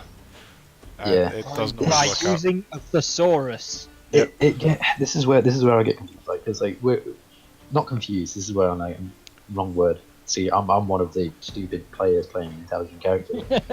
But it seems like if you wanted to roleplay, I don't know, a dentist, for example, do you guys think that you should have, like, as a person, do you think you should have knowledge in that area? Yeah. Or is it something that you think you could I think you should have at least a basic knowledge. You don't have to super knowledge. Yeah, you don't need to be a dentist to roleplay one, but you should at least understand the concepts and the basics of how to do dentistry. Unless you're playing a character who is a shit dentist, in which case, no, you don't need any knowledge. By all means. Do I pull out this one? Yeah, But then- just grab the tooth with a plier and pull. But then the follow-up question, Brom, is since we have and do roleplay, military themed things, should we have experience in the military? Fuck no. No. And See, that's I'll a bit of a explain. double-edged sword, isn't it? It's one of those I'll things. explain exactly why. Right, I have zip military experience. I've never done cadets. I've never been enlisted. I've never served in any kind of military whatsoever. But I have done research for the last 15, 16 years of my life. Now that doesn't make me an expert, but what it does mean is I have got a lot of base knowledge built up in the same way that somebody who wanted to play a dentist could build up a base knowledge of dentistry. And I have genuinely been asked the question before by people, one or two of whom have actually served, who've said to me, have you served in any kind of armed forces? And I've said no. And they've said, oh, okay, just because it's so close to what I expected it to be, that I actually thought you might have been. And I always take that as a massive compliment that people who have served think that maybe I have based on the knowledge that I've built. But you don't, not necessarily if you're just participating. If you're somebody who's in a military guild and you're an NCO or, on the officer team or just a private, you don't need to know this shit. Because it's down to them to teach you what they need you to know. Mm-hmm. But if you're running it, like as a GM or a DM, depending on how you're doing it, you need to have a basic knowledge of what it is you're doing. And that applies as well to characters where you're supposedly the expert. If you're the dentist involved in the situation, you better understand the basics of dentistry. Yeah. Or be playing a shit dentist, that's fine. But Yeah, research, as someone in the chat has said, research is killer. If you're gonna be doing something, make sure that you know how it's done. Really, you don't need to be super knowledge, just basics. Yeah. You need to know some things, like what might work, what might not work. At the end of the day, part of RPing is pretending to be something, and obviously you're not going to always know what that something always does. But as long as you know the basic idea of what that something is meant to be doing, for example, an alchemist or a leather worker, whatever, what it brings to the table, how you do it. As long as you have a basic idea of that, it should be fine. Really, you don't have to be super knowledgeable. You don't have to know how to cut it precisely or how much you need to put in. All that stuff. No, exactly. But you should know the process by which you would skin an animal, for example, in basics. Like, when do you skin?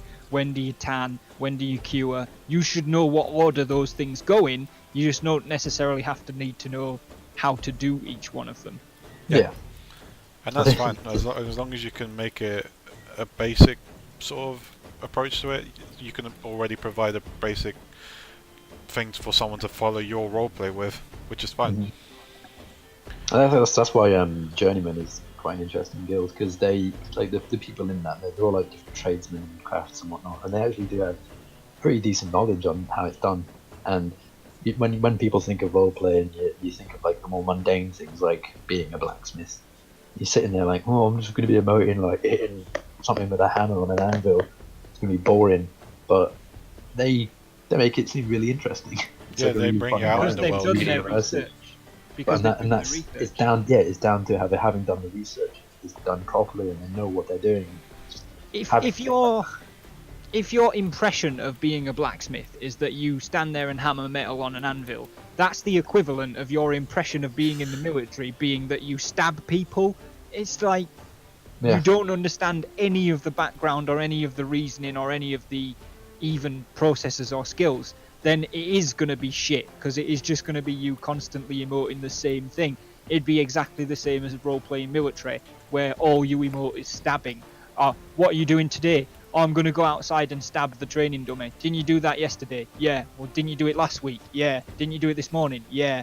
So what have you done other than that? Well, nothing, because I'm in the military. I stabbed it from a different angle. I stabbed it from behind yesterday, so, I mixed it You up. what? Excuse me? You did what from behind yesterday? Stabbed it from behind. It's a very lonely life being in the military. But that's just like the blacksmith standing on the opposite side of the anvil. Like, it doesn't make the job different. Gonna shake things up, gonna stand on this side instead. Yeah, exactly. So, yeah, you definitely need a very basic knowledge of whatever you're role-playing, and that applies to guild leading and DMing as well. You need a basic knowledge of what you expect to happen. Mm-hmm. Yeah. Alright, let's wrap up the campaign talk quickly before we get sidetracked again. Well, I was going through the whole thing. Let me see how much.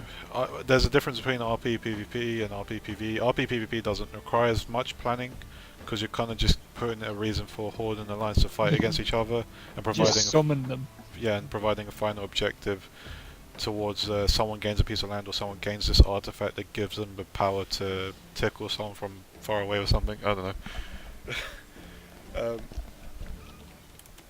I think with RPPV, there's the question of whether it's restricted or unrestricted. Yeah. And depending on which one, more planning is needed. Both of them need more planning, really. But RPPV needs the most. RPPV needs more planning. It needs, and again, same with events. Even if it needs more planning, you also need to consider the fact that it can go different ways and how to kind of work your way around that, because that's how it is with players. As we mentioned, they're the most random mechanic there is for events. As a final question to campaigns and stuff, how would you run one? Why would you run one if you were to run a campaign? I would run it for the purpose of getting people together that might not necessarily get together otherwise. I think that's ultimately that has to be the purpose of any campaign, is to bring people together. Yeah. Even if they happen to be enemies who are going to hit each other, like, the point is that you've brought the players together. As to how I'd run one, I have no idea. I have no intention of ever running one. I don't attend that many of them because it's not that they don't interest me. Well, you're deserters, mate. That's why. Yeah, we don't want that you as there. well. But well, fine. Now we're gonna fucking show up. That's how we get them to come to the campaign. I'm gonna go tell my ass on 7 buddies now. We've got them, boys. Yeah. I don't know how I'd run one, because I've not got a clue. I admire people that run campaigns. It's a lot of monumental effort. I've done 2 so far. I think I'll probably be doing more with Battle for Azeroth, because as I mentioned before, Legion has been sort of a difficult story to follow, because most of the stuff that happens seems to be more applied to the heroes. But Battle for Azeroth seems something that you can get more involved with, Horde and Alliance against each other. Perhaps Old God stuff later on. You can have this whole craze stuff as well. It's a more open concept, basically. Yeah. I think with us and me personally, if I was to ever do a campaign, and Footman does have one in the works, stay tuned. You heard it here first. With regards to campaigns and stuff, I think there's two methods you can kind of approach. One is current day stuff. So obviously when Legion was happening, you could orient one around the Legion and the new content, the new zones, keeping up to date. Those are kind of hard to do because you're kind of learning more about it as we go. And then the other one, which is one that I have a bit more interest in, is just bringing life to some of the older zones, the older and forgotten zones. Because some of the zones are really quite nice, quite interesting looking. Places like Desolus and the Barrens haven't seen a lot of action lately. and they're beautiful zones. They're great zones, and it would just be to bring a little bit more kind of. I don't want to say realism because it's kind of a swear on Argent, isn't it? Get out of here. More realism. Disgusting. Well, what I mean is obviously with Legion, let's take Legion as like the standard. So the main war effort in Legion was on the Broken Shore and then later on Argus, right? That doesn't necessarily mean that all of the Horde and all of the Alliance forces left places like Pandaria, Northrend, their own cities and stuff. There always gonna have people in place there. There's borders, there's still the Scourge up in Northrend, there's still like bandits, there's still various other problems around that need seen to, they need attention. You've got things like resources, you've got things like, when we had War as a General, the whole thing was getting oil and wood and stuff. And that really kind of like was an eye-opener for a lot of people, I think, because they kind of thought, oh yeah, we actually need stuff to be able to fight and stuff. And you can orient campaigns around that solely. You can orient it solely around Barrens as an example. Not a lot of wood there. Horde might want to get wood from Ashenvale. Not a lot of wood. If they have wood, they can build stuff. But Alliance doesn't want them to build stuff. They want to fight the Horde and stop them from getting wood. It can be as simple as that, and it can be anywhere. You just need to have going back to like planning an event. It just needs the basis. What you're saying is people should do a campaign about getting wood. Yes, absolutely. I'm into that. Yeah, it's pretty much plan the premises and go forwards with that. You also I said also twice, I don't know. You also have to plan the resources as well. Is there going to be a resource system? Is there going to be a set area where the Horde and the Alliance start and where they can eventually claim? Is there going to be a third enemy? Is there, you have to ask yourself these questions, and why are they going there in the first place is the biggest one. That's how I personally run mine, and how I'm going to continue doing mine if I do more campaigns in future. Mm-hmm. We're just skimming over these sort of things because these are sort of topics that you can discuss in the full Fuse talks. So if we're moving on quickly, that's why I'm just saying. I guess we kind of covered DMing in general with the first topic, but we can skim over it again. How do you DM? For campaigns specifically? No, in general. How do you DM? General. Freeform. Completely freeform. Like violent. the way we do it in Footman is really not just do free, but are you a harsh DM? Are you? Well, it's weird. So the way it's very weird because we do a very strange method. It'll be either myself or the other co-GM, the main GM, who will sit out completely and so the last one we did, I was involved in it, and the GM kind of just DM'd it solely. He didn't participate at all. And the way that it kind of worked was he didn't tell me anything. He didn't tell anybody anything. So we all went into it absolutely blind. We had no idea we were told in character what we were doing, what the whole idea was. But I didn't have any idea of the direction. I didn't have any idea as to what would be coming up against and all sort of that.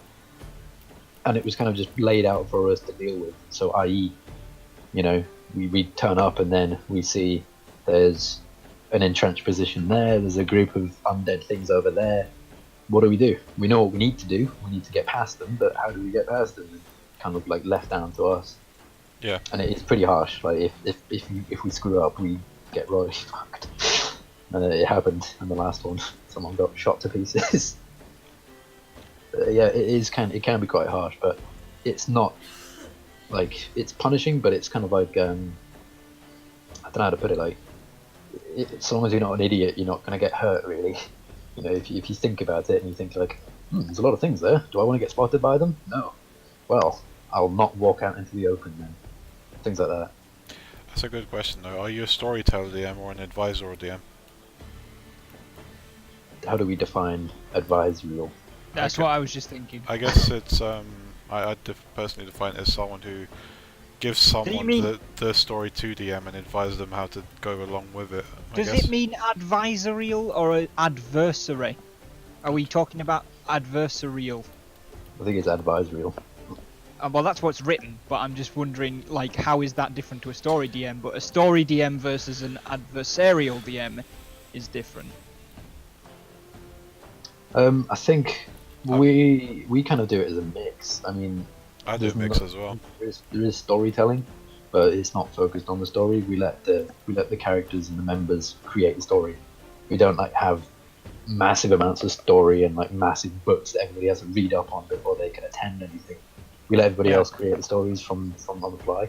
Yeah, so the question was actually adversarial DM. So it's, are you there to tell a story, or as the DM, are you there to essentially kick the crap out of the players?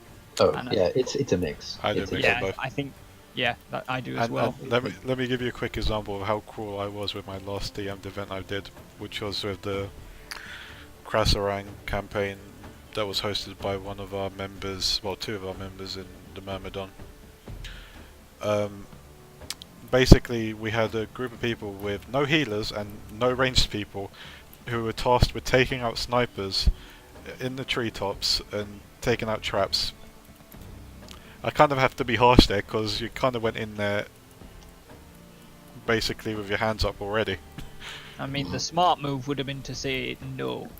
Yeah, and it ended up with one character death and the rest of the characters almost being dead, because I honestly I felt bad for doing it, but I felt it was the right way to do it, because with the setup they had player wise and everything, it just doesn't make sense to give them the win, and they had to pull back. They had snipers shooting them from everywhere. They were trying to keep people alive, keep them thinking, keep them breathing, everything like that. Keep them together whilst there was still a sniper shooting at them, everything like that. Yeah, I think with regards to DM, I think it is important. Like if your guild and the events are revolved around like conflict and combat and all that, I think it is important for the DM to be a sort of adversary, to pose as the adversary, because you've got to consider the enemy's going to have, like, the enemy in this scenario is going to have their own motives. They're going to want to beat you, whilst you want to beat them. You can't just, obviously, if you're the guild GM and the guild DM, you're going to want the guild to win, but you don't want it to be just like non-stop hero stories of overcoming great and crazy things. You want to make it hard. You want to make it challenging. You want to bring life to it. You want to make it feel real.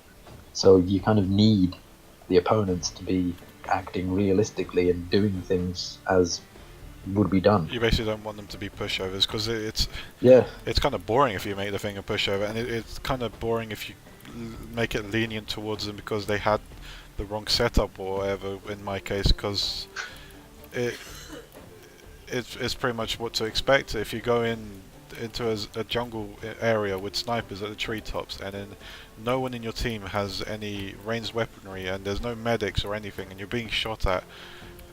That's kind of what you expect it to go, really. It's bad news bears, yeah. Why is your plan in that situation not make an improvised flamethrower and burn the whole fucking jungle? Because we'd have very angry Pandaren. Oh, we need wood. We don't want to be omnommed at, okay?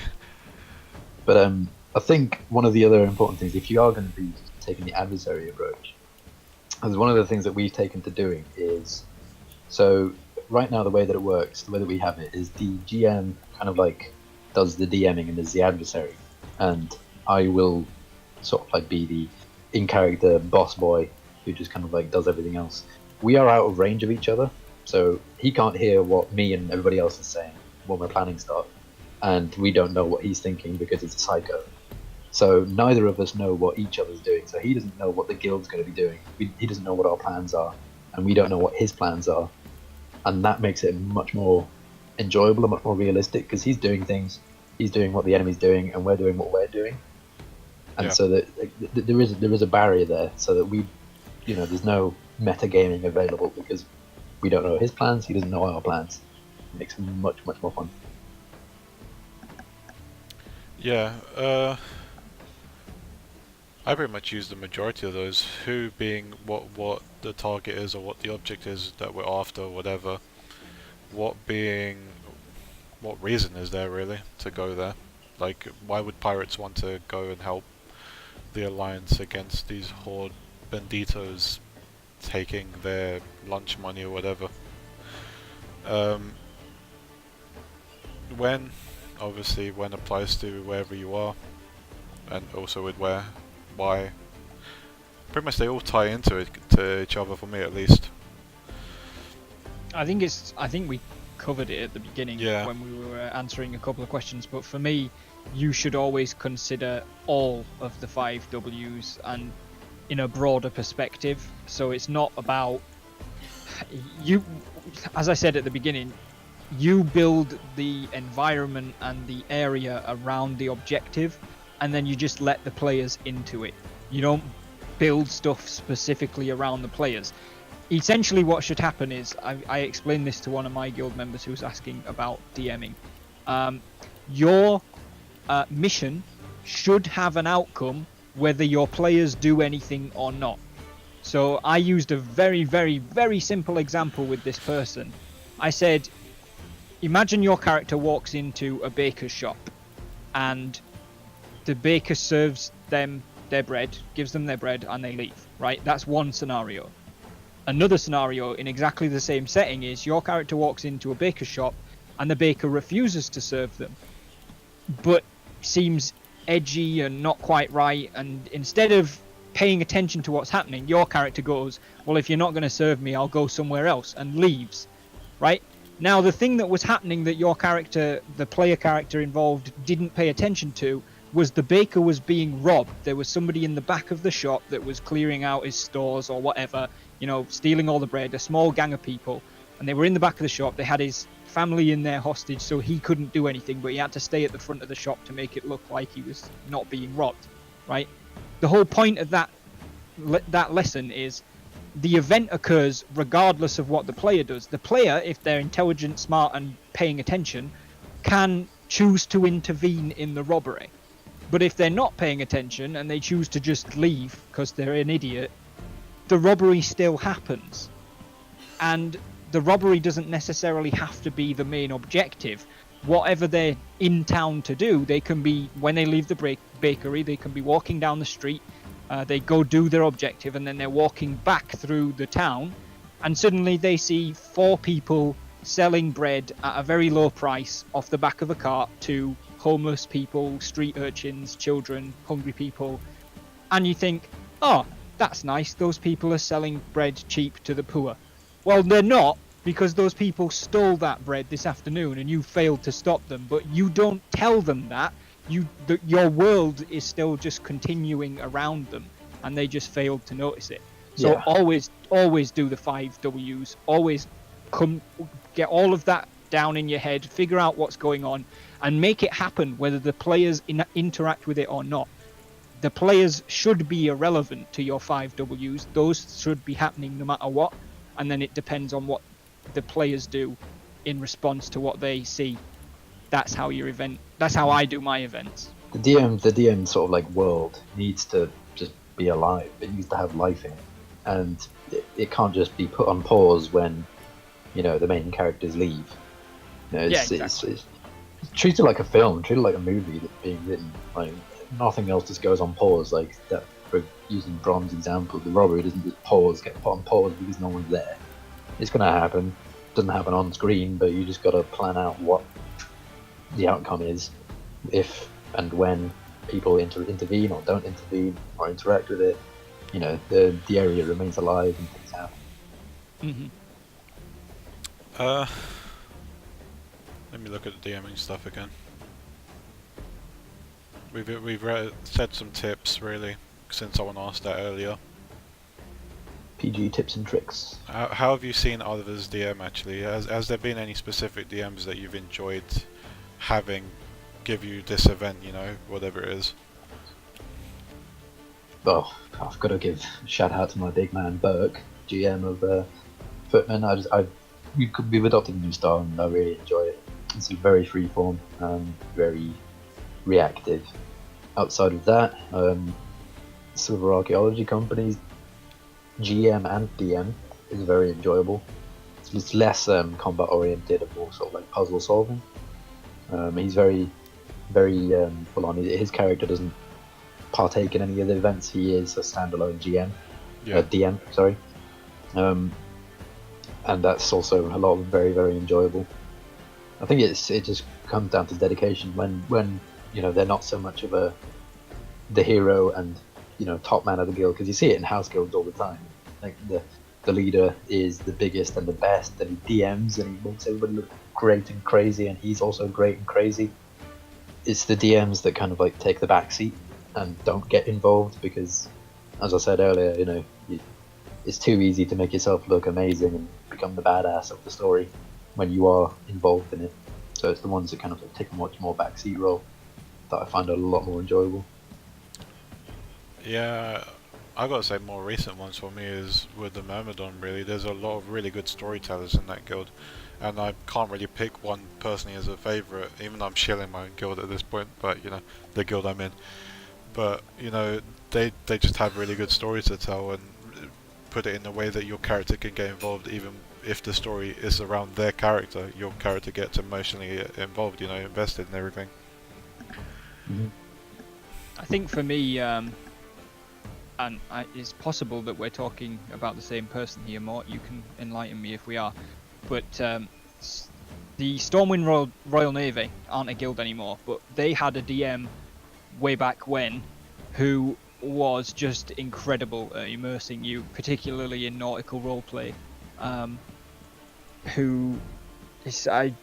think that she's now in an archaeology guild. I don't know if it's the one that Mort's talking about. It might be, but she was a phenomenal DM In Dreadnought, yeah. Yes.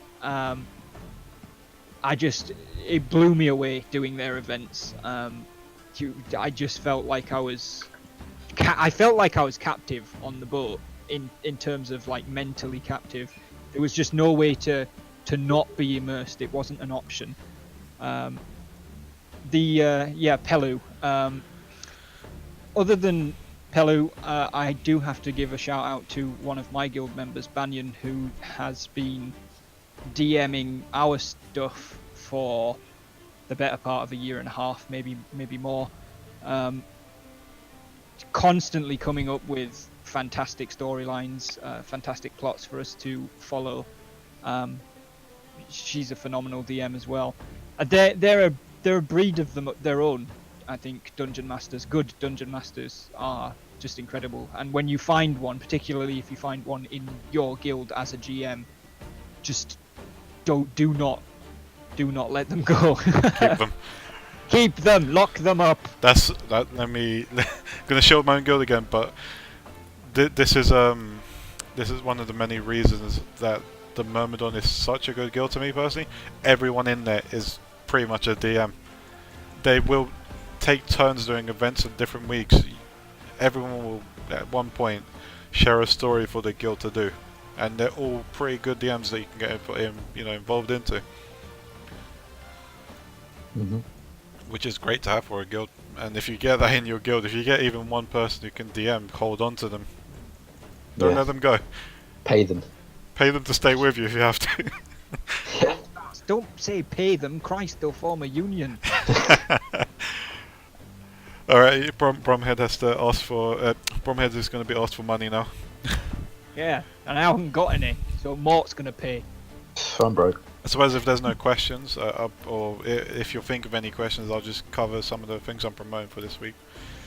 Okay, DM Teachings by Gizlek, who's been in the chat, or Reki, who, as some people might know, is the lead of the Serpent Sisterhood Mercenary Guild on Horde, is sort of running a DM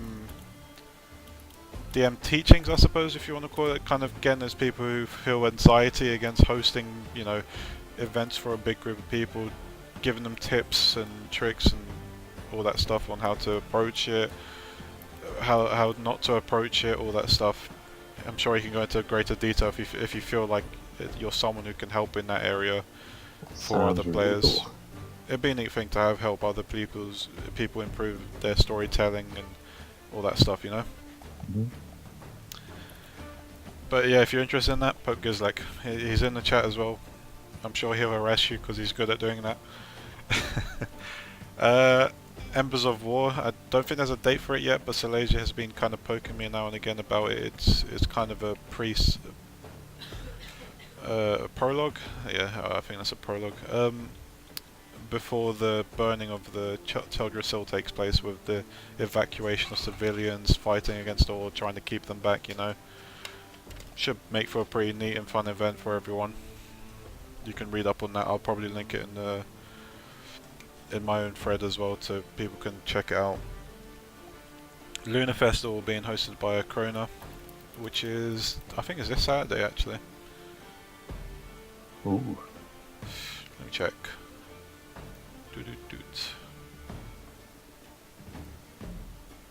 No wait, it's next Friday to Saturday. Alright. It's pretty much right. There's Lunar Festival. There's going to be some entertainment. I think there's going to be a few events. Let me just check again quickly. There's going to be a market, charity auction, using actual gold to auction for some drawings that she's made of, pendants, you know, which are some pretty neat pendants so far we've seen. There's going to be stage open performers, fortune cookies, moonball game, history Moonball. quiz, mounted race, customs of reverence, a bunch of stuff apparently. What the hell's Moonball? Let me just read that.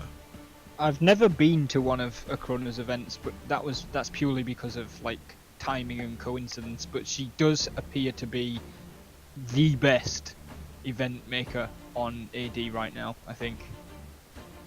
So Just the amount of praise that she gets when she's like when people. She invests a report lot of back time on into it. Yeah. Yeah, they Her and mental. Siavash. They both never- invest a lot of time into their events. Yeah. And I know this because Siavash again used to be in my guild, and he was really headstrong about it being his way or the highway sort of thing, you know. And I think Krona sort of shares that as well, because I understand it from their perspective. I can be like that as well. I kind of want it to be my way, and this is how I want it. This is how I planned it. I'm happy to hear tips, but if I'm not going to take it, don't get offended. This is just how I want to do it, you know. The stage open, by the way. I think our guild, the Myrmidon, will be doing a play, so if you want to watch that, go for Ooh, what's it about? it. I believe the events that happen in Mount Hijau with Eviana and Tortula and all that stuff, you know, with Ragnaros rising again. Who's playing Ragnarok? I can't remember who's playing Ragnaros, but Ursia, my mage, is playing Eviana. Is there a script? We've been sent an IC script. We actually are putting a script together. Just turn it into a meme, just have people perform it all over. Just send it to every single guild. Cameo appearance by Dave. Just really want someone to like turn up on stage. And Oh, be it's like, meant to "Hear ye, be- hear ye," we- into his script. We are doing a play, but it's going to be. I see it's going to be a novice play. There'll probably be a few hiccups and stuff like that, you know, just to make more comedic effect to it, you know. Just have someone constantly yelling, "Line, line, Yeah. my line." It's going to be all Half the stage in filled the fun spirit, basically. That sounds really cool. What else was I promoting? Let me just check quick. Bring of Blood. I've skimmed through it. I believe it's more of a community for the Horde side, which I'd think would be neat to have on the Line side as well. I don't know, Gladiator Sanctum or something. And this is probably Bromhead, not Bromhead sort of thing, but you know, it's our peers that PvP as well. They can get together, PvP, create some IC events together as well. It's something fun. I mean, we know how some people from other roles perceive our peers as being casuals at both PV and PvP. So you can find friends by doing How that. dare they? I think I perpetuate that I'll stereotype. have them know I play Prot Warrior in PvP. I'll kick everyone's ass. I'm gonna kick him from the call just for saying that. Koshag. Koshag has always been fun. You what? I said, bless you. No. I believe Reshwa was hosting this Koshag, and it's a Victory Edition Koshag. Oh, is it like Garth drawn a Because we blank? won. What is it? Because we beat the Legion? Yeah. No, it's because we beat Dave finally. He turned into a monstrosity, you know. Fucking Dave.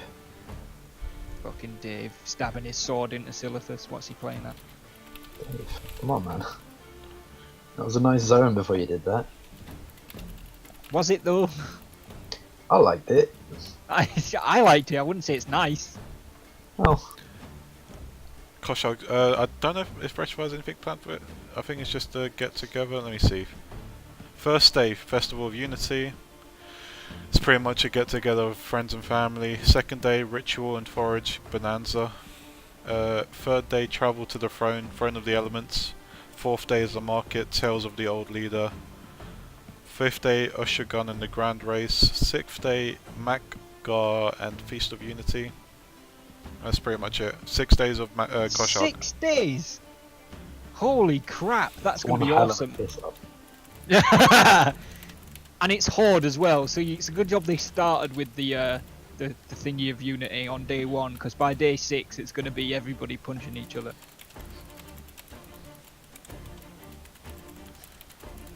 I think that's it for me promotion-wise. You wanted to talk about your guild again. If you go ahead. Yeah, I just wanted to do a super quick plug for War Dogs because this week we are now Icely in Hearthglen.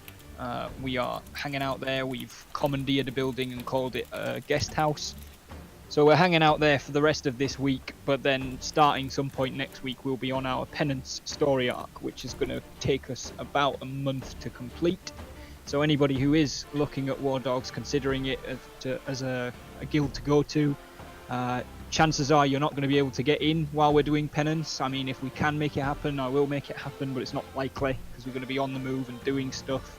And ideally, it doesn't make much sense. So if you want to get in, find us in Hearthglen this week and roleplay with us, and we'll get you in this week in time for the story arc. Go for it. Your guild sounds shit. Yeah. Oh,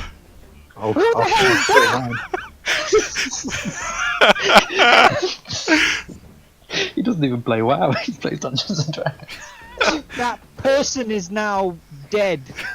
Everyone. Oh, I'll give it a go and see if he talks shit about Footman as well. Right then, let's see.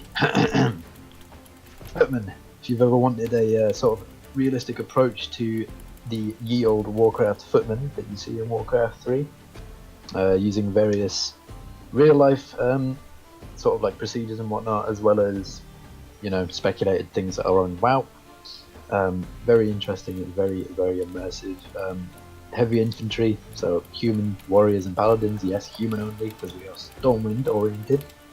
Very, very heavily influenced by the likes of Band of Brothers. It's got more, the story is kind of written more by the members as opposed to just the guild idea. And also a healthy bit of lads army. If you don't know what that is, look it up, it's hilarious. I will back that Footman is also a phenomenal guild if you are looking for military roleplay. They are probably your best. Just to clarify, Footmen are a military guild, not shoemaker guild, right? Absolutely. we have a cobbler somewhere. Oh, okay. So is it cobbler RP guild, okay? With a dozen men just doing that, yeah? We're all shoemakers that have put on armour and gone to fight the wars. I don't think there's anything else.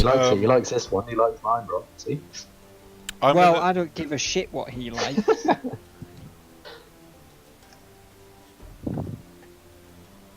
What were you going to say, Fuse? I was going to finish off, but okay. Yeah, I mean, you guys do you. We're just picking a fight, I think. Okay, fight after. You guys can place bets. We'll place first fight night underneath Cathedral in Stormwind. Okay. I'm going to go on a hiatus. I don't know for how long. I'm going to estimate till like roughly the end of March because of me, personal stuff, really. I'm going to come back with another restructure, possible inclusion of a written approach towards Fuse Talks as well, so having potential interviews with different guilds and different, maybe IC perspectives. I don't know if I should do IC or out of character perspective of campaigns, you know, feedbacks from different people and put it into an article, maybe, for campaigns and social stuff.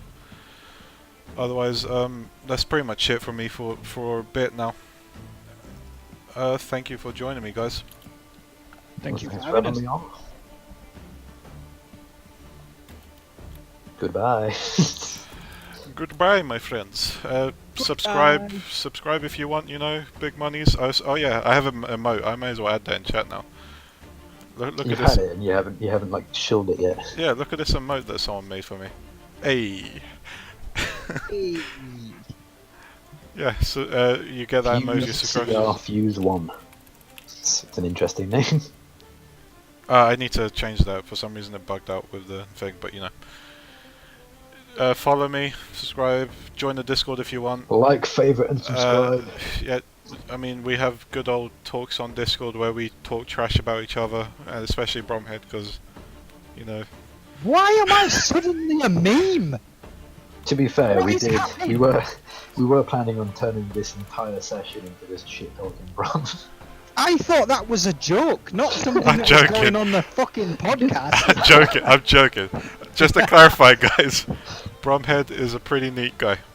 Sometimes. Oh well, I mean, Sometimes. Sometimes. Jesus. Just sometimes, you know. Sometimes he never responds to me, never calls me back, you know. It's pretty upsetting. Telling you to stop ringing my mother, Fuse. Alright. Let's cut out the outer social stuff from this. Too late now. See you guys. Bye bye. Video.